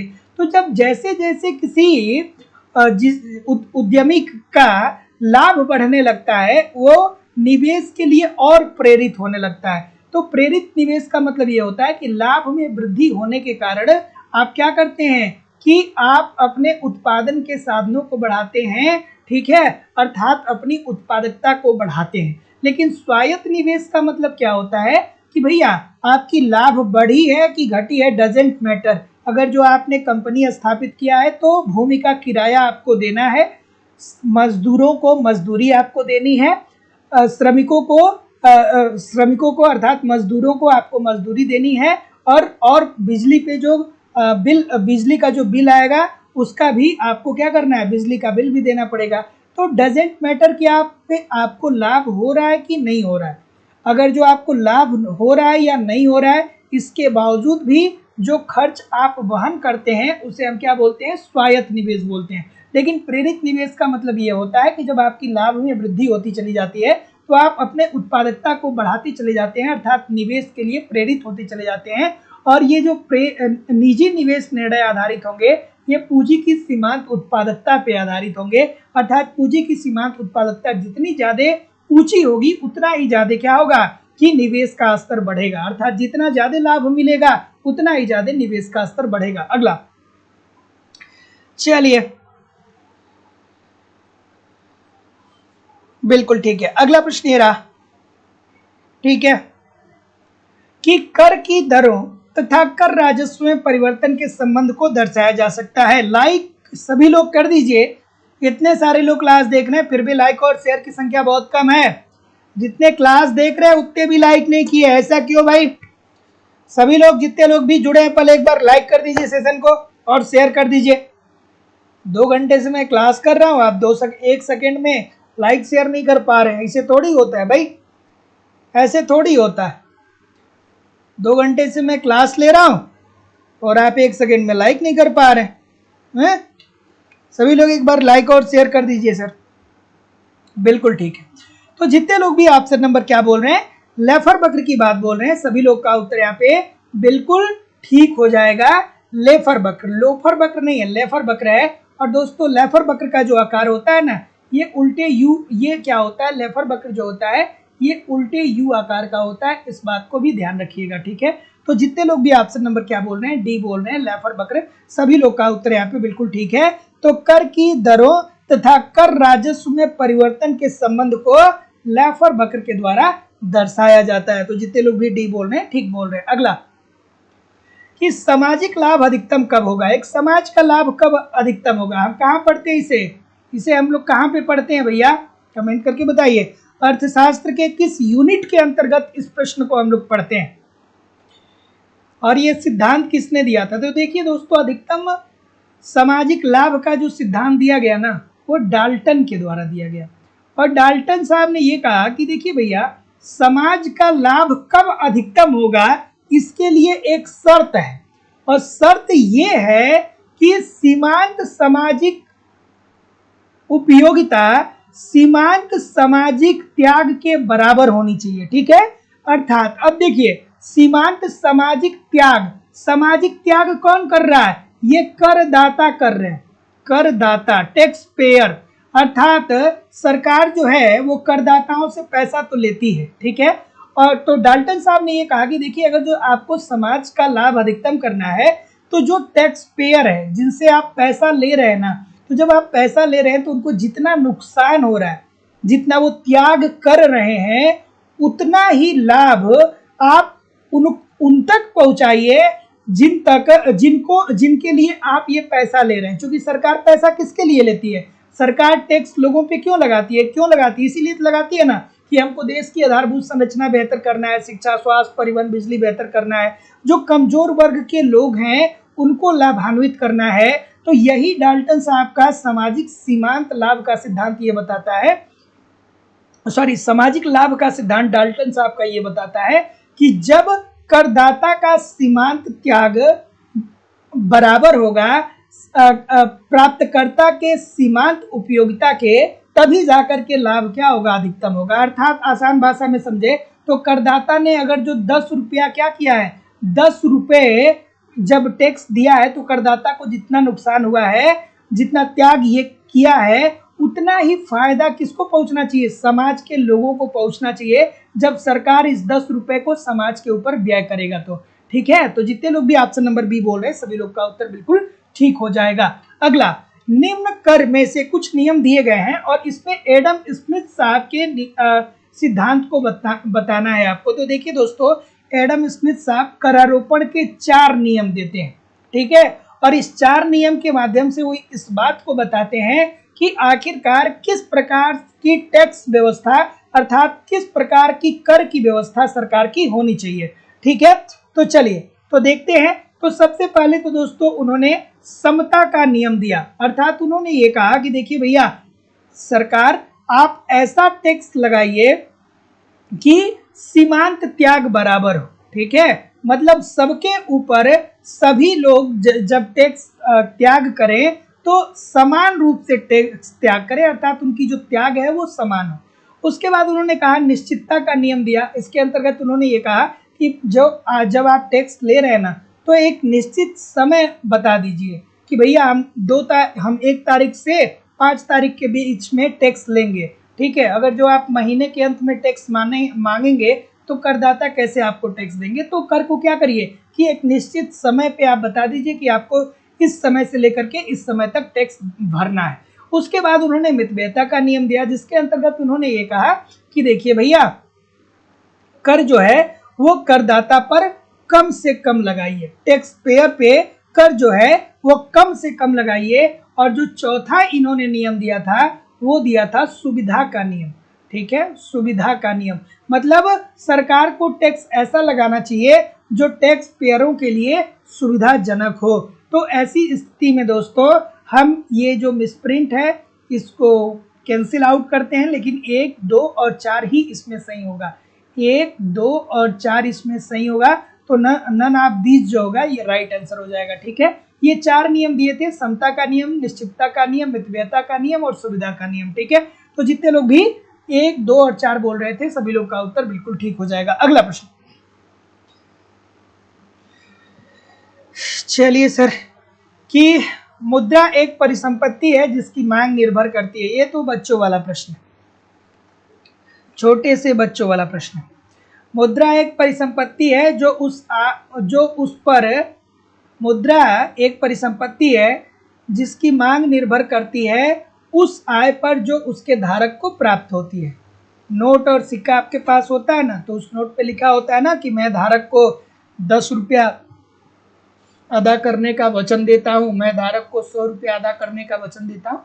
इसका सीधा सीधी मतलब ये है कि जो मुद्रा आपको दी जा रही है उस मुद्रा की वैल्यू के बराबर आप कोई भी वस्तु को परचेज कर सकते हैं। तो जितने लोग भी ऑप्शन नंबर ए बोल रहे हैं सभी लोग का उत्तर यहाँ पे बिल्कुल ठीक हो जाएगा। अगला, ठीक है, अगर जो ऐसे भी नहीं समझ में आया तो फिर आप ऐसे समझ लीजिए ना भैया कि मुद्रा एक परिसंपत्ति है जिसकी मांग निर्भर करती है उस आय पर जो उसके धारक को प्राप्त होती है।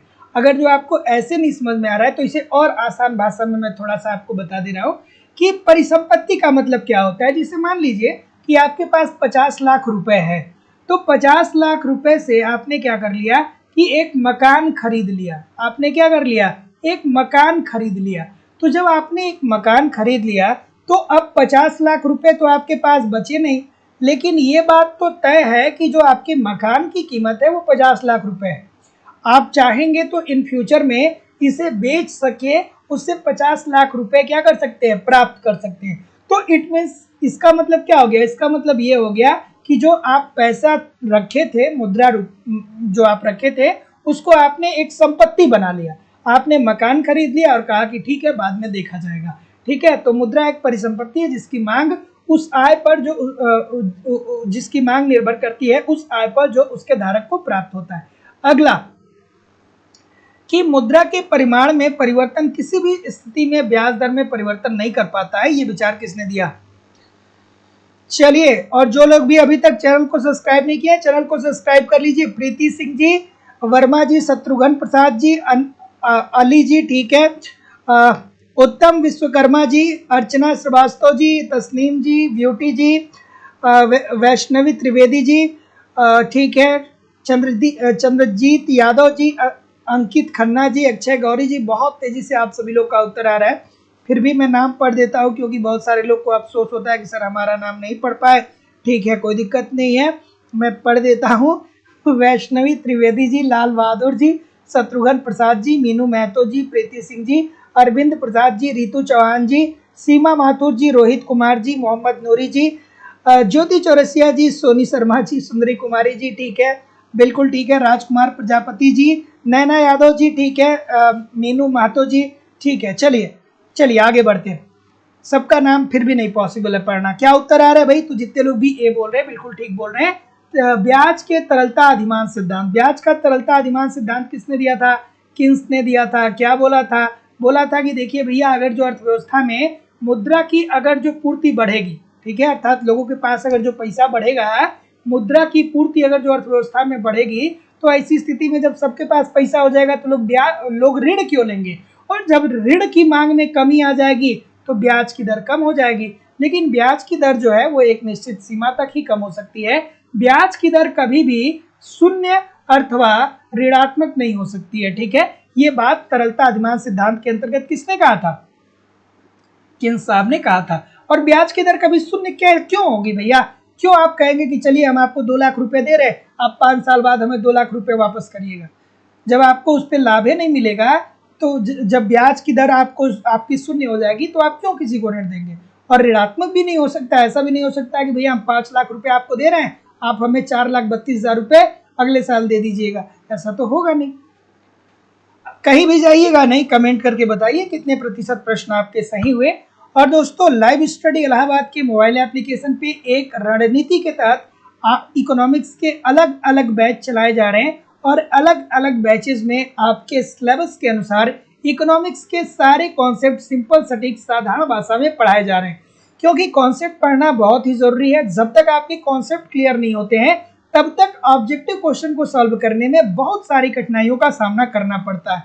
कॉन्सेप्ट आपको किसी भी कीमत पे पढ़ना ही पड़ेगा सफलता प्राप्त करने के लिए। साथ ही साथ कंप्लीट आपको इकोनॉमिक्स के नोट्स भी दिए जा रहे हैं, ताकि आप एक तरफ कॉन्सेप्ट को पढ़ते रहिए और दूसरी तरफ नोट्स के माध्यम से अपना रिवीजन करते रहिए, ठीक है। इसके अतिरिक्त आपको टेस्ट सीरीज दिया जा रहा है, ताकि आप टेस्ट सीरीज दीजिए, देखिए कि गलती कहाँ पे हो रही है। क्या भारतीय अर्थव्यवस्था के प्रश्न गलत हो रहे हैं? क्या मुद्रा एवं बैंकिंग के प्रश्न गलत हो रहे हैं? क्या समष्टि अर्थशास्त्र, व्यष्टि अर्थशास्त्र, अंतर्राष्ट्रीय व्यापार, सांख्यिकी, कहाँ के प्रश्न गलत हो रहे हैं? जहाँ के प्रश्न गलत हो रहे हैं उस टॉपिक को पढ़िए, फिर अगला टेस्ट दीजिए, जिससे आपकी एक्यूरेसी बेहतर हो सके। साथ ही साथ प्रीवियस ईयर के क्वेश्चन पेपर भी आपको दिए जा रहे हैं। तो दोस्तों, आपको पता ही होगा कि डायरेक्टली इनडायरेक्टली बहुत सारे क्वेश्चन प्रीवियस ईयर से पूछे जाते हैं और आपकी करंट की भी क्लासेस यहाँ पे करवाई जाती हैं। सब कुछ कवर हमारे द्वारा आपको करवाया जा रहा है। और जो कोर्स की वैलिडिटी है वो लाइफ टाइम है। इट मीन्स अगर जो आप एक बार कोर्स को परचेज करते हैं तो वर्तमान परीक्षा के लिए तो आप पढ़ेंगे ही पढ़ेंगे, साथ ही साथ इन फ्यूचर में जब भी कोई नई वैकेंसी आती है, तो जब भी नया बैच प्रारंभ होता है, आपको वहाँ पे ऑटोमेटिक ऐड कर दिया जाएगा। आपको अलग से फीस पेमेंट करने की जरूरत नहीं होगी। एडमिशन की फीस जो है लाइफ टाइम की वैलिडिटी के साथ वो केवल और केवल 2,000 रुपये है। तो सिंपली आपको अपनी फीस इस नंबर पे पेमेंट करना होगा। गूगल पे, फोन पे या पेटीएम के माध्यम से आप अपनी फीस इस नंबर पे पेमेंट कर सकते हैं और इसका स्क्रीनशॉट आपको इसी व्हाट्सएप नंबर पे सेंड करना होगा। किसी भी इंक्वायरी के लिए इस नंबर पे कॉल या व्हाट्सएप मैसेज कर सकते हैं। आप डिस्क्रिप्शन बॉक्स में भी जा सकते हैं, वहाँ पे एप्लीकेशन का लिंक दिया गया है। एप्लीकेशन को डाउनलोड करके डायरेक्ट भी कोर्स को परचेज कर सकते हैं। हमारे अलग अलग बैचेज चल रहे हैं। उत्तर प्रदेश टीजीटी पीजीटी का अलग बैच चल रहा है, बिहार टीजीटी पीजीटी का अलग बैच चल रहा है, यूजीसी नेट का अलग बैच चल रहा है, झारखंड टीजीटी पीजीटी का अलग बैच चल रहा है, झारखंड जेट का अलग बैच है, मध्य प्रदेश सेट का अलग बैच है, Uttarakhand lecturer, Uttarakhand LT grade GIC lecturer, सभी परीक्षाओं के अलग अलग बैच है। और मैक्सिमम बैचेस दोस्तों जो हैं वो बिल्कुल नया ही प्रारंभ हुआ है। तो जाते जाते वीडियो को लाइक कर दीजिए, शेयर कर दीजिए। अगर जो अभी तक आपने चैनल को सब्सक्राइब नहीं किया है तो चैनल को सब्सक्राइब करके बेल आइकन को क्लिक कर लीजिए। हम लोग मिलते हैं नेक्स्ट क्लास में। तब तक के लिए आप पढ़ते रहिए, आगे बढ़ते रहिए। नमस्कार दोस्तों, धन्यवाद।